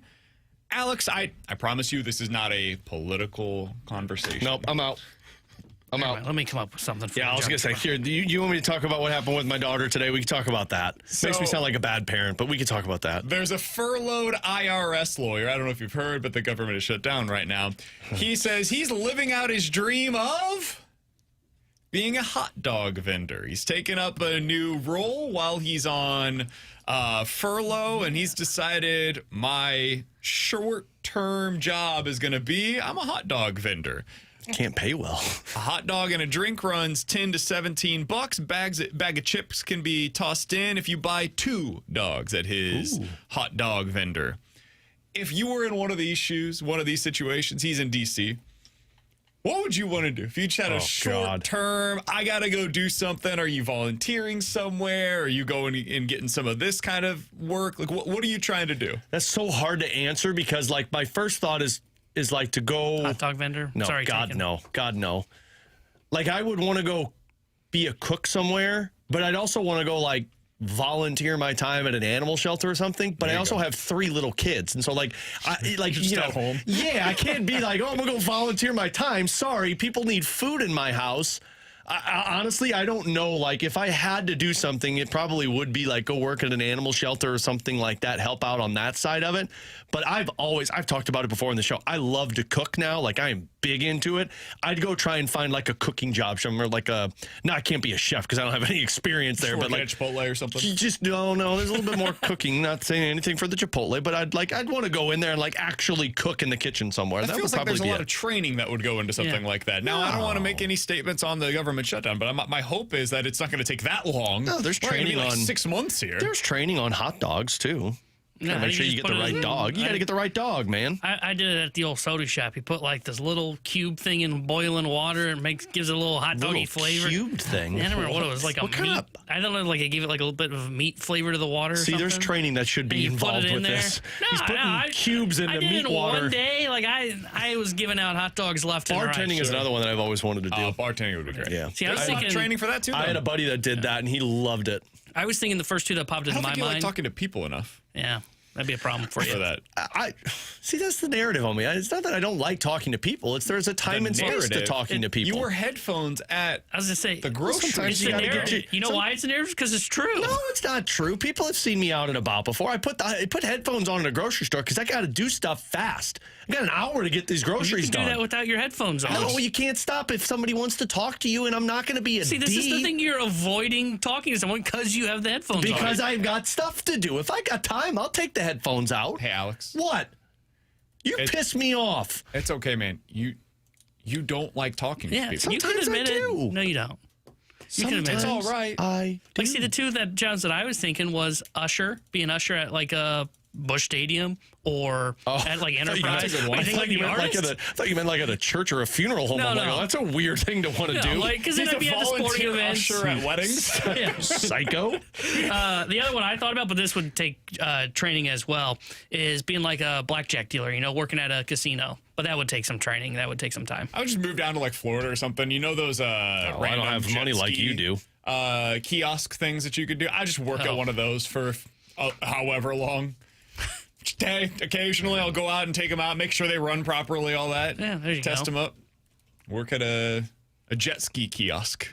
You could do that. There's a Panama City Beach or something. Little tiny kind of kiosk thing at like Creve Coeur Lake there. There you go. You could go do that. You could hand out the what are they, paddle boards. There you go. Now I found your job. Coming up in 15 minutes. 217. Alex said I should have went up and talked to him at the drive-in. And he was lying. Yeah, I don't know how you would have talked to me in the drive-in. You would have walked up to my car and then it would have been like, why are you at my car, you freak? Don't do that. They didn't talk to you. That's on them. Yeah. That's not on me. I didn't have headphones in. Because you're not approachable. True. See, Alex likes to talk. I've talked to him before. That's Had you fooled? Loves talking with Alex at the brewery during Blues and Brews. My wife and I had a great conversation and time with him. I'm convinced that the that entire person... time you were talking to him was thinking about how he can get out of that conversation. Yeah. Stop it. That's probably true. Come on, man. I'm sorry. Let's have It's the truth. No. What were you thinking about when you weren't listening to BK in the college football segment? Trying to figure out if there was going to be another roster move by the Blues. Also, like... I'm done hearing him whine about Drinkwitz potentially being gone, you know? I get that. Move on. It's unfortunately we've got a lot more time. Get over it, man. Anything updated on the waiver wire? Alex? No, so apparently the reports that were out there weren't real. Oh, really? Yeah. So no move. Sometimes you can't believe everything you see on the internet. Nothing on waivers? Nothing on waivers. A guy from Minnesota. And Colorado. Oh, no, he cleared. Yeah. Okay, so no Blues were placed on waivers. There were 0 Blues placed on waivers. Who's this according to? Elliot Friedman. Credit. One of the best in the NHL. Okay. Elliot Friedman. So according to Elliot Friedman, no Blues placed on waivers today. There you go. There's your update on your St. Louis Blues. In 15 minutes, we're going to talk to Ryan Smith. He is the broadcaster for the Springfield Thunderbirds. We'll get his perspective on whether or not Dalibor Dvorsky is ready for this opportunity at the NHL level. He joins us in 15 minutes. It is 11:05. Your time check brought to you by Clarkson Jewelers, an officially licensed Rolex jeweler. Coming up next, want to hear a little bit more from you guys. How are you feeling about the Blues as they're going through this rough stretch of games right now, and they have just called up Dalibor Dvorsky? We'll talk about that next year on 101 ESPN.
It's not 11:05.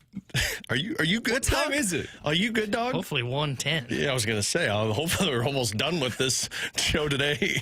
BK, you can cuss. It's 1:05, not 11:05, bro. My bad. It's 1:10. Time check brought to you by Clarkson Jewelers and officially licensed Rolex Jeweler. Good follow up on that one, buddy. Also, if you guys just check out the Air Comfort Service text line, it's just a lot of people that have just had pleasant conversations with me out in public. There's like 4 of them. More people told T-Bone what that cube is called than said they had a pleasant conversation. Oh, what is a cube called? Well, you think I'm going to meet up with Jamie's vacation Speedo? A bouillon A bouillon cube. Bouillon. You don't use a whole lot of bouillon cubes a lot when Isn't you that cook. like the salt? Yeah, it's like chicken stock, essentially. Yeah, I'm good. Yeah, and a little teeny What do you mean you're good? I'm good. I use that more than the liquid. I don't like the liquid chicken stock. It's gross. Bouillon. Dehydrated broth or stock Yeah. formed into a small cube. You said it was a hot dog flavor. Yeah, what are you? That's just always like someone would say, hey, Tanner, would you make more hot dogs? I go, where's the hot dog cubes at? And then they always did look at me Did weird. you get fired from this soda shop? No, the soda shop loves me. I don't know about that. Expand out west, they might be presenting sponsors of BK and Ferrario in the future. T-Bone's over here thinking that hot dogs are tofu, just taking on the flavor of whatever else. Can somebody give me a hot dog cube, please? Man. At least I didn't say it was 11:05. Amen to that, man. Holmes long body. 11:05. Man, we all know you guys aren't even on at that time of the day. True that. We're just getting into a commercial break at that point. 11:08 today. Was it? Worked out today for us because we were in a meeting until 11:02. But Alex learned how he can invest his money better this morning. So Learned how to take care of my family a little bit better. So now I'm glad I sat through it. Pre-tax child care services. Didn't know this was the thing. Those accounts are really nice. No. Gator said T-Bone just made a new invention. Learned how to get a hot dog cube. It's not bouillon cube. It's bouillon cube. Close enough. Not bouillon. Come on, Scores. Be better than that. Somebody said, guys, it's 2 separate things. Alex might enjoy talking to people in public. Alex being cordial, even if not wanting to talk to people in public, though, is something that is respect-worthy. Okay, that's fair. Sometimes there's just a time and the place to have a conversation. But my mom and dad always taught me to be polite. And I will always be polite. What does that time and place look like for you? When I'm not trying to do something for my family in a small window. When does that happen? When my headphones are on. But when are you not trying to do that? Yeah. When I have my headphones on. Sorry, I'm not asking this properly. How often are you in a situation where you where I'm not running around for my family? Typically on a Blues game day. Generally speaking, you're either here, working out, getting some kind of groceries for your family, getting home to be with your family, or working a Blues game. So when I'm out at a work event like Blues and Brews or when we're at Centene, there you go. Once every 3 months, Alex is ready to talk to you. And then once a year, I'm ready to talk. Out at a restaurant, you can talk to me after I pay for my food, not before. Somebody said, did King Scott ask a question during the insurance presentation? I don't think so. There's some wild questions being asked in that one today. None of us asked any questions. King Scott did, but someone the Rich was making a reference to him asking a question. Nobody on our show asked a question. I don't think anybody on the station asked a question. Well, nobody asked a question on our show because we knew we had to be on the air at 11, and we were like, let's get through this. We're like, all right, started at 10:15. Let's go, boys. Ladies and gentlemen, we got to keep this going. The 314. Maybe Alex would be better with his people skills if he had more hot dog cubes. True. Hot dog cubes make the world go around. Been doing your hot dog. Just get some of those bouillon cubes. I just think it's amazing that T-Bone genuinely thought that's where the hot dogs got their flavor. No, I didn't know this, but I just knew that was required that we put it in the juice that they were cooked in. T-Bone at Busch Stadium in July is like, you guys got those hot dog cubes in there? This hot dog tastes like a hot dog. Somebody from the 636 said, so basically, Alex does a 5-minute window quarterly. People. Look, man, there's some days that I've just got time. Like today, I'm going to be headed to a grocery store afterwards. My wife doesn't work. It's our anniversary. Happy 9th anniversary to my wife. I've got time when I get to the grocery store. 9 years. She has put up with your ass for 9 years. More than that. We've been together since 2012, 2011. Wow, me and my wife ended up together at the same time, basically. I didn't hide in a closet with my wife, though. I didn't hide in there with her. Oh, that's fair. That's fair. It wasn't 5 minutes in heaven there. No. Very different situation. Yeah. I was there. I told her, hey, here's your bag. You can go now. Sorry. Didn't mean to hide in here. I did mean to. I didn't mean for you to find me. Didn't know that you put your purse in here. I apologize. Thought that this was a closet with a God, you suck at curtain in hide front of and me. seek. So, anyways, What are we doing here? we fixed all the Blues we gotta issues. fix this. Ryan Smith. What am I going to title here we this go. segment on the podcast? Springfield Thunderbirds. Hot dog water. That's what you label it. The Blues are hot dog water. Ryan Smith joins us to discuss how they can become something different next year on 101 ESPN.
Alongside Alex Ferrario and Tanner Hendrickson, I'm Brandon Kiley. Ryan Smith joins us now via the Collier and Thompson hotline. He is the Springfield's Thunderbird broadcaster, so he has seen more of Dalibor Dvorsky certainly than we have here in St. Louis. With Dvorsky making his way back up to the NHL level, we wanted to give Ryan Smith a call to find out what the Blues are going to be getting in Dvorsky. Ryan, appreciate the time, man. What have you seen this year from Dvorsky, and how much different is it than the player that you got to see last year?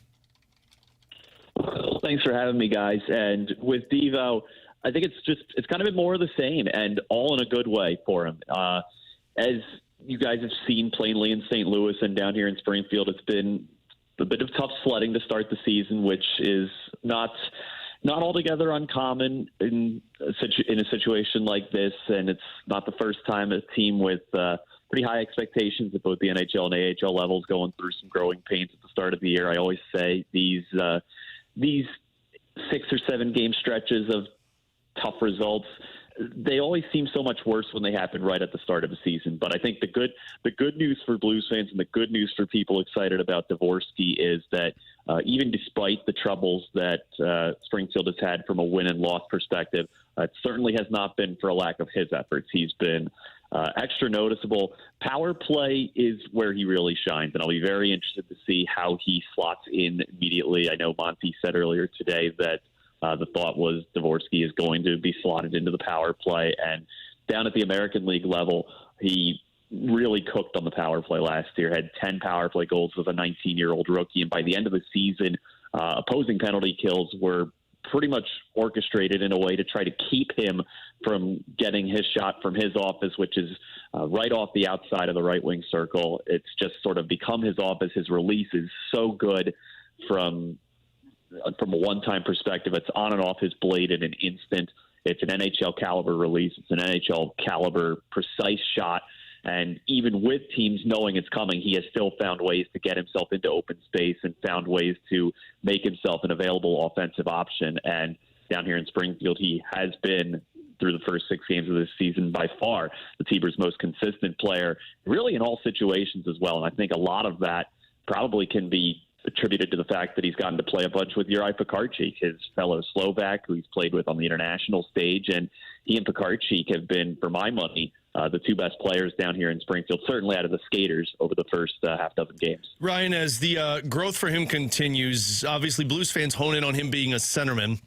I don't know if he's going to play the center position with the Blues when he gets into action tomorrow night, but have you seen growth in that area of the game on the two-way style? Well, he's been a center almost exclusively in his time down here since the start of last season, and that has not been the case with certain prospects in the system in the past. Like, for example, Otto Stenberg has been primarily on the wing since he got down here to Springfield midway through last year. But I've seen some things in Devo's game that I think are real promising signs. And it's so easy to get caught up in thinking he was 10th overall pick. Shouldn't he be further along by now? The guy just turned 20 in June. It's like we all need to kind of like I have to pump my own brakes from time to time, say, hey, this kid literally just turned 20 and is coming off a 21-goal season in the American Hockey League, and he missed about 10 games being at World Juniors. So it's easy to get caught up in the expectations that get tied with the stigma of being a top 10 pick. I've been really impressed with his battle level. I've been impressed with how much strength he has put into his game, and he's really dug himself into situations, winning puck battles along the wall. All the little things that will just supplement the great offensive skill set that we all know he possesses. And in a perfect world, would I like to see him be a little bit quicker with foot speed? Yes, but I don't think that's a situation that is – I don't think it's impossible to still improve in that area. I think there's still – I believe in young players. There's still growth that you can improve your skating. And, I mean, look at how many great NHL players have produced NHL caliber numbers without being the quote-unquote burner with their feet and with their speed. So I think there's a lot to like. I've noticed his face-off prowess has gotten better and better as he has grown in that particular element of the game. So I'll be interested to see when and if he does get a shot down the middle in St. Louis. But I think they've been trying to grow his game down here in a way that sometime down the road he could be that 2C, 3C option up at the next level. Ryan, understanding you're not a coach, and just like us on the outside looking in, we defer to what they have to say. They typically know what's best with their team. But from the outside looking in, knowing what you do about Dvorsky, how do you think he would be best situated in the lineup as he tries to get himself worked into things? Do you think it would be best for him to slow play this, end up as a third-line winger, to immediately get back into the center role? What do you think would be best for Dalibor Dvorsky, just knowing what you know about him as a person and as a player? Well, the first thing about him is he's got the right attitude for a young player in this situation. I mean, you look around the league, and there are cases where guys who are top 10 picks, they have this expectation of, I need to have this role, I need to be this. Dalibor doesn't strike me as someone who is like that. He strikes me as someone who's looking to do whatever he can to be an NHL guy day in and day out, do the little things that it has to take. Now, with that being said, I do think, in my mind, he's in the best position to succeed if he is put into a situation where his offense can be leaned upon. And certainly right now, in the absence of Jake Neighbors and Robert Thomas, it certainly does not seem far-fetched to me to give him a shot, maybe as high up as second line. And I think he just brings an offensive element, a sharp shooting ability that the Blues have been lacking. And I think it will come with Jimmy Snuggerud as time goes on, as he gets himself more acclimated to the NHL. But to have a trigger man on both sides of the ice, one a right-hand shot, one a left-hand shot, I picture that.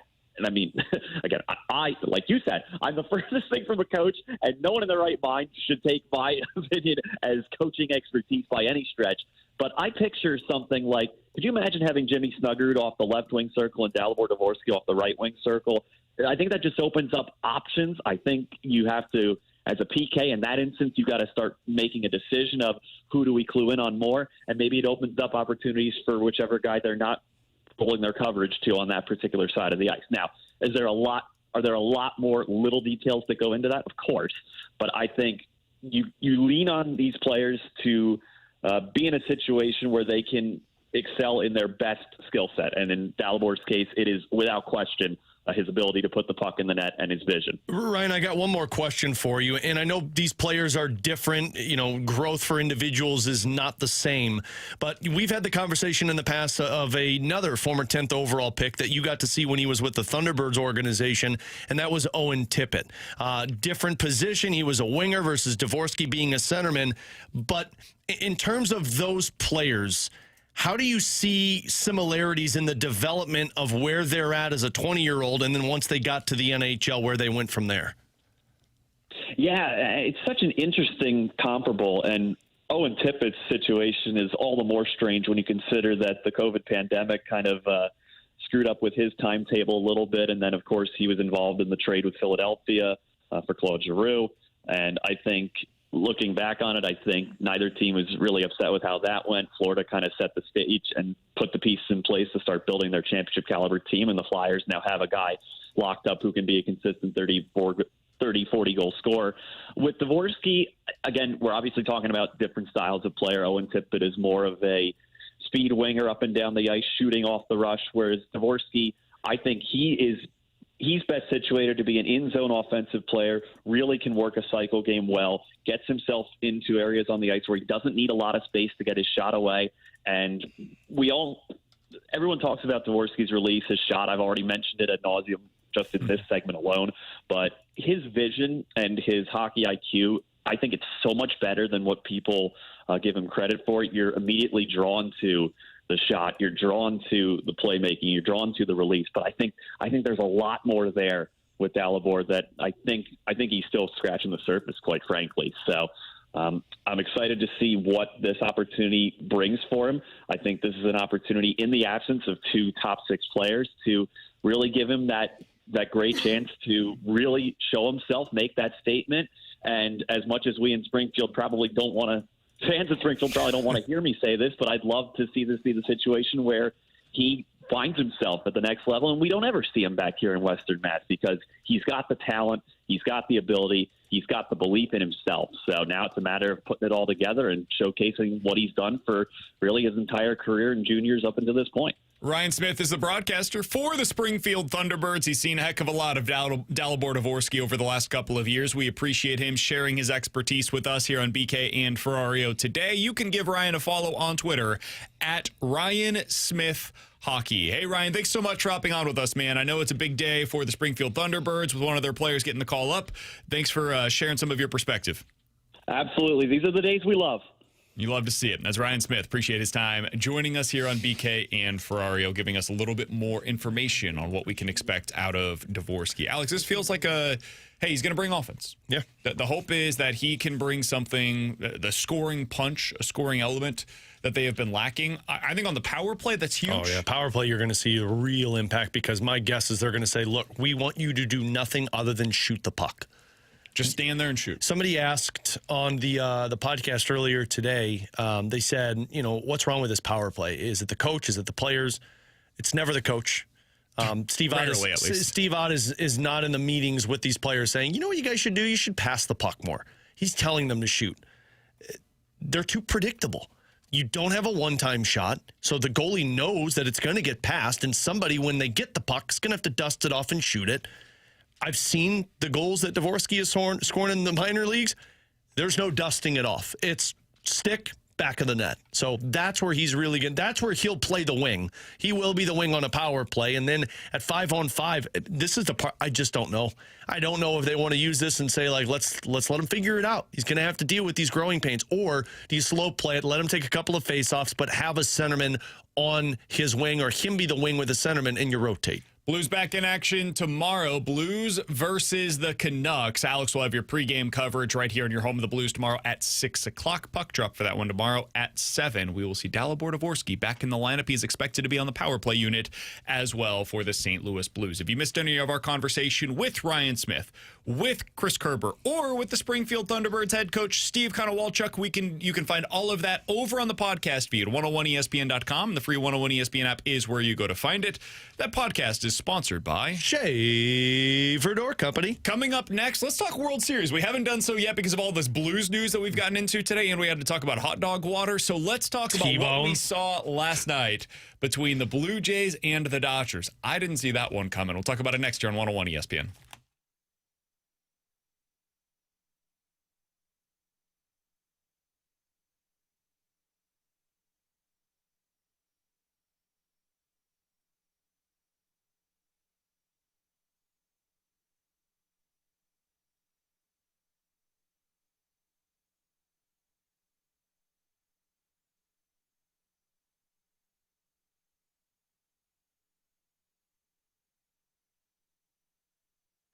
It is time to unlock your inner champion. The place to do so is with Victory Men's Health. Guys, we're getting toward the end of this year, and make yourself the best version of yourself for 2026. Get started with Victory Men's Health today. Go ahead and go to their website today. It's victorymenshealth.com. When you get over there, it's a super easy process to book that first appointment.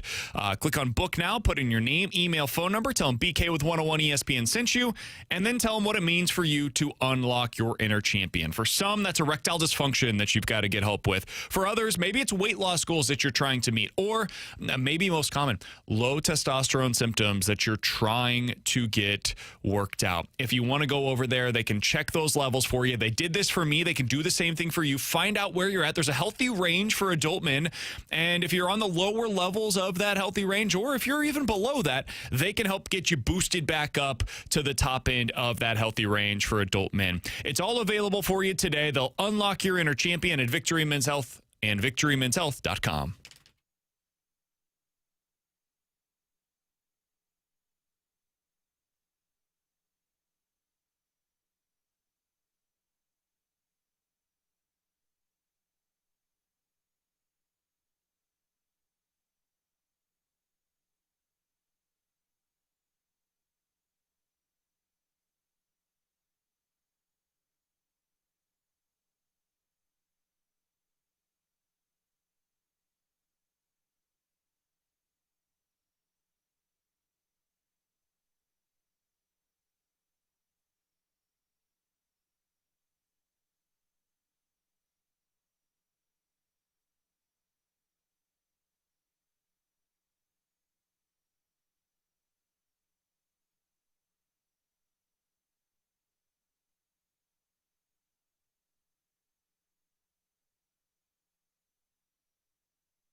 Tanner Hendrickson here at the Sports Center Update, brought to you by Saliga Heating and Cooling.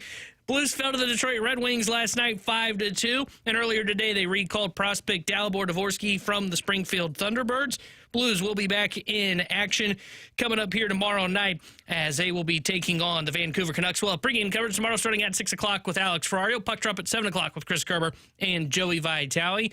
And then tonight here on 101 ESPN, Game 5 of the World Series, as the series between the Blue Jays and Dodgers is tied at 2 games apiece. We'll have pregame coverage starting at 6 o'clock with first pitch at 7. This Sports Update is brought to you by Saliga Heating and Cooling, a Daikin Heating and Air Conditioning dealer.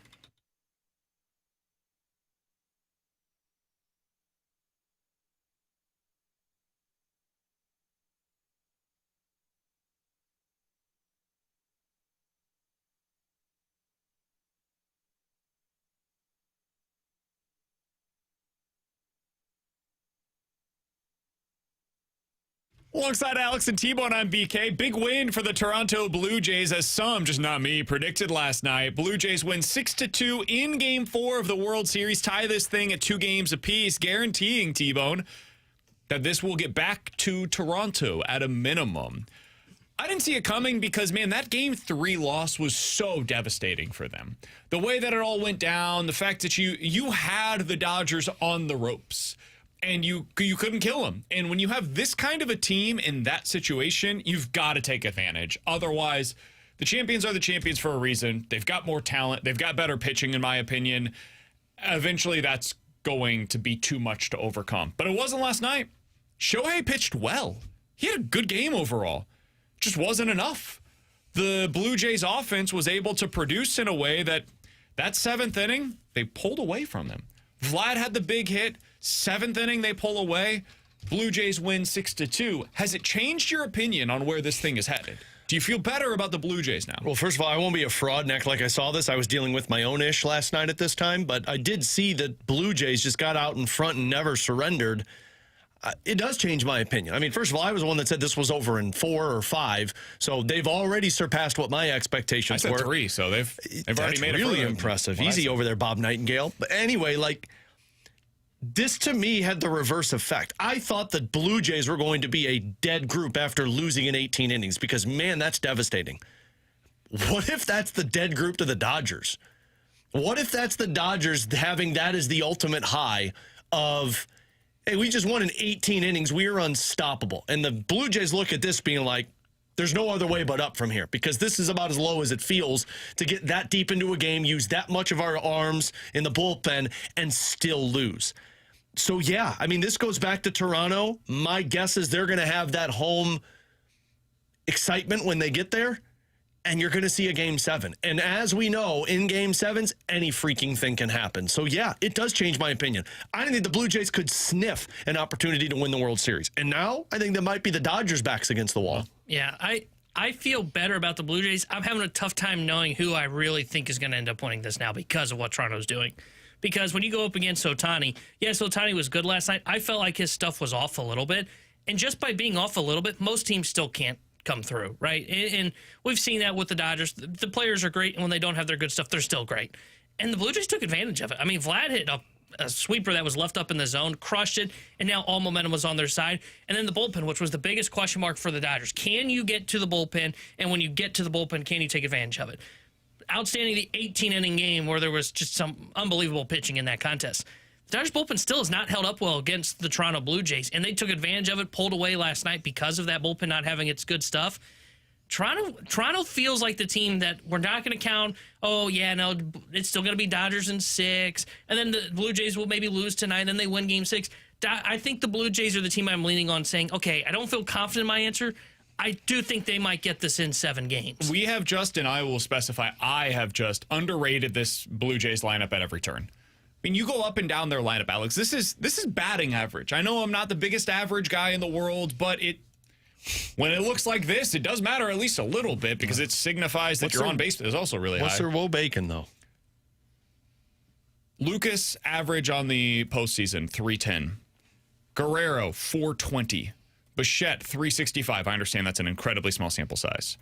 Then from there, 325, 255, but with a 540 slugging percentage for Alejandro Kirk. Varsho, 260, but with a 470 slugging percentage. And then 241, 152 is the bottom of their order. Yeah, they haven't been good. But that speaks to the depth of this lineup. 1 through 7, it's really hard to find outs in this lineup right now. And I thought I would be saying that about the Dodgers, but the Dodgers have not been as deep in their lineup as what the Blue Jays have thus far. It feels like every inning is a fight. It's a battle to get through it and to find a way to prevent any kind of damage, but more important, traffic from getting onto the bases. So it kind of has a feel similar to what, not the same level of stardom, but similar to what the Astros used to be. Hopefully without some of the trash can banging and whatnot. But it's just a really solid lineup 1 through 7, and it's hard to find your outs in it. So I'll give them full credit. I did not see this coming. I didn't think this was a 50-50 series. I thought it was very much skewed in favor of the Dodgers.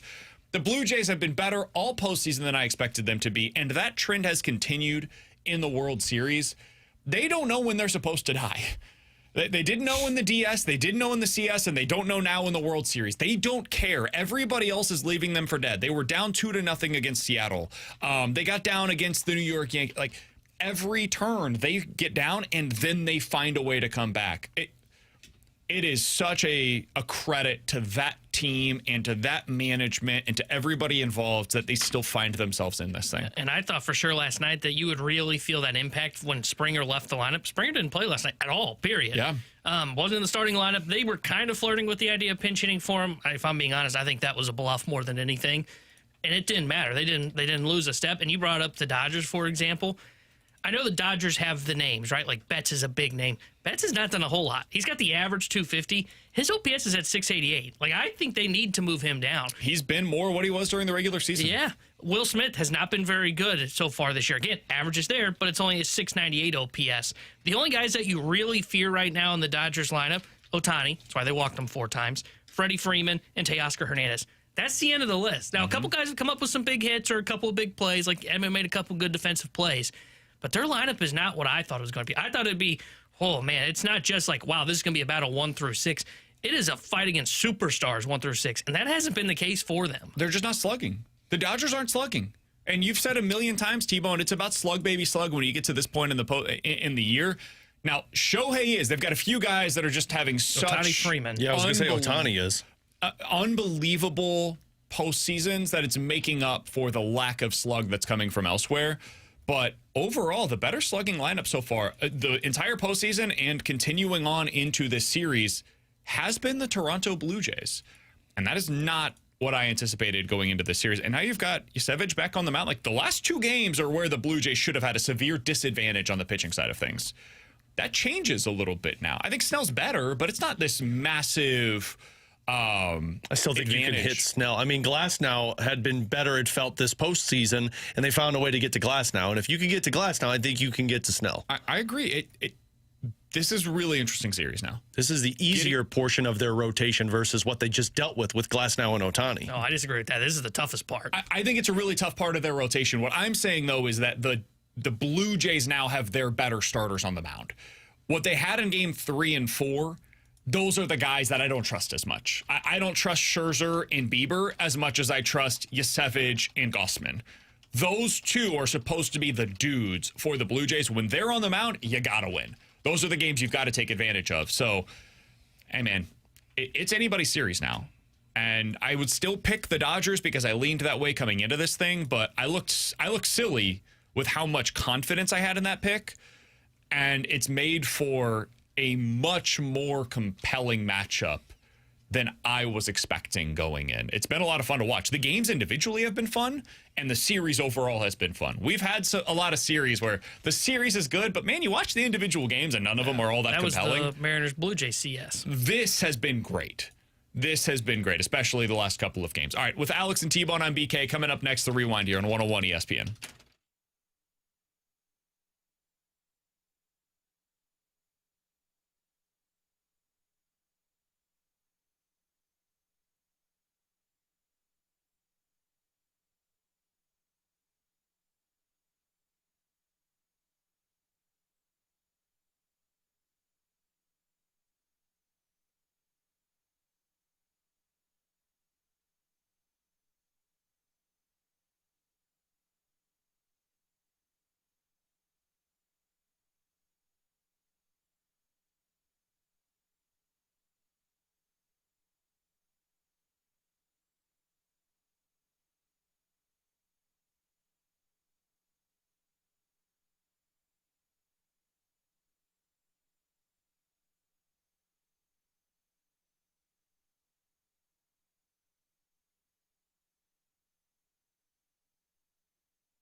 Hey, it is football season, and that means that we are playing over on Underdog. Alex, tomorrow night, we've got Thursday night football. Woo! It is not a great game, so you're going to want to have action on it. You can do it even here in the state of Missouri. I like Derrick Henry to score a touchdown. I like Jalen Waddle to go higher on his receiving yards, and I've got Zay Flowers higher on his receiving yards as well. Put that all together, my 3 plays, put them in together. It is more than 5-1. Why, Alex? Because I've got a 30% boost, and you know that that's what it is for Boost over on the Underdog app. I didn't blow that one, BK. I had to make sure we nailed it. It's easy to use. BK just showed you how. You get your entries right, and you can win up to 5,000 times your cash. So download the Underdog app today. Sign up with promo code BKO. Score $100 in bonus funds or bonus entries when you play your first $5. Again, promo code BKO. Underdog, make plays, win money. Must be 18 plus and present in Missouri. Terms apply. See assets.underdogfantasy.com/web/play and get terms _DFS_.html for details. Concerned with your play? Call 1-800-GAMBLER. Visit www.ncpgambling.org.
Alongside Alex and T-Bone on BK, it's BK and Ferrario here on 101 ESPN. If you guys missed anything from today's show, be sure to check it out on the podcast page, 101ESPN.com, and the free 101 ESPN app is where you go to find it. That is all sponsored by Schaefer Door Company. It's the last week to enter the Tee It Up for TMA giveaway. It's presented by Michelob Ultra. Are you ready to hit the fairway with the crew from TMA? Yes. Well, Alex, one lucky winner and a guest will score a free round of golf with Tim and Jackson of TMA at Fox Run Golf Club.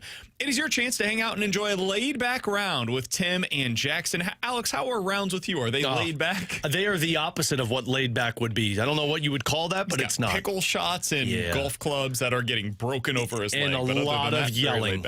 But we enjoy food while we're playing, and we have a good time. All you have to do is use the code SWING, that's SWING, to get entered to win now at either 101ESPN.com or on the 101 ESPN app. Must be 21 or older. The Tee It Up with TMA giveaway is courtesy of Michelob Ultra Superior Light Beer. All right, Alex, Blues lose last night. Yeah, they do. 5-2. They've given up 5 or more goals in 4 consecutive games. They have lost 5 in a row and 6 of their last 7. It's going poorly. They have called up Dalibor Dvorsky. They're hoping that that will answer some of the issues. It sounds like Robert Thomas is doubtful for tomorrow night's game. Jake Neighbors is out for the next 5 weeks. This is all lining up to see a hot streak coming very soon. How you feeling today? We gave our long extended thoughts. People can find that on the podcast page, but your elevator pitch on how you're feeling about the St. Louis Blues right now is not good. This last game was the first time I really thought to myself and had intrusive thoughts of what if this team isn't good. And I still trying to force myself not to believe that because the goaltending's not this bad. Defensively, they're the same as they were last year with the exception of Ryan Suter. And offensively, they've got guys that just aren't performing. But, you know, as much as we've talked about puck luck, Jim Montgomery said it best, man. You create your own puck luck. And right now, they're not doing it. They're not playing heavy. They're not in the offensive zone. They look lost in their own end. They're not connected. It's just every little thing that you could ask for something to be right, it's gone wrong. And the wild part about it is it's not a simple solution. It's not like, oh, we just need to do this. Because the coach is telling them the same things that they did last year and had success. The players just aren't executing it. And that's what this comes down to. It comes down to the players. We can sit here and talk about, well, this needs to be fixed. And what if you fire this guy and bring this guy in? No, it's the players here. You can't make a trade. You can't go out there and scratch somebody, send them through waivers. It's the players that are in the lineup every night. And if they don't take their game to the next level that they need to and execute the details that their coach is telling them to, then it's going to be a bad season. Harrison's brother, Master, says they aren't good, they are bad. So there's your elevator pitch from him. I could have saved everybody 2 minutes and just said that. Would you lead with that on pregame tomorrow? Probably. Okay. Probably. DFA Fetty now says, Tim McKernan, can you please send me your personal cell number? Thanks. So. Oh, I have it. Should I read it off for him on the air? T-Bone?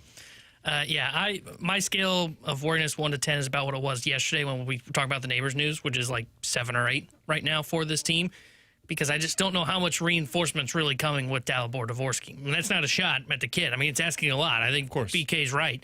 It feels very Cardinals-y of kind of a panicky move to bring him up here and say, hey, help us solve all of our issues that we've got going on right now.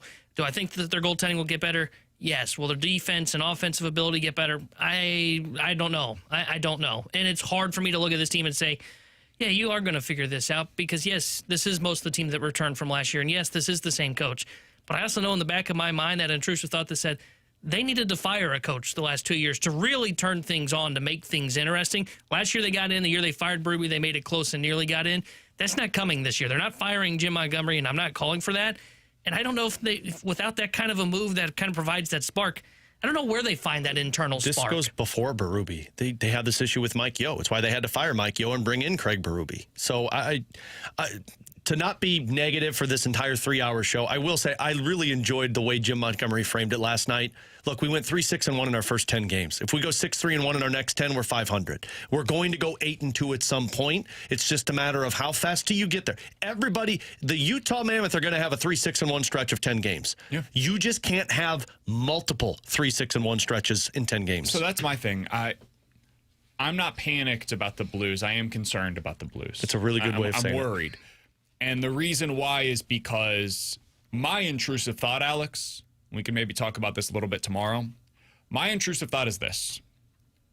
What if the outlier last season is what we saw from February 22nd until April 5th, where they were the best team in the NHL? And what really is who the Blues are is what we saw pre-Four Nations. Because pre-Four Nations, they were a 500 hockey club.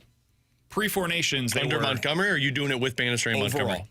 Yeah, just combined. Up until Four Nations, they were 25, 26, and 5 overall as their record. What if that's where they actually are right now in their life cycle as an organization? And we got out over our skis because they had an unbelievable 5-week stretch, and that earned their opportunity into the playoffs. And then they got that opportunity in the playoffs, and they played really well in that opportunity. My concern is maybe they are a little bit more what they were the first 57 games of the year as opposed to what they were the last 25 games of the year. And now we're seeing what that could end up meaning for them in 2025. That's my concern. Yeah. I hope that's wrong.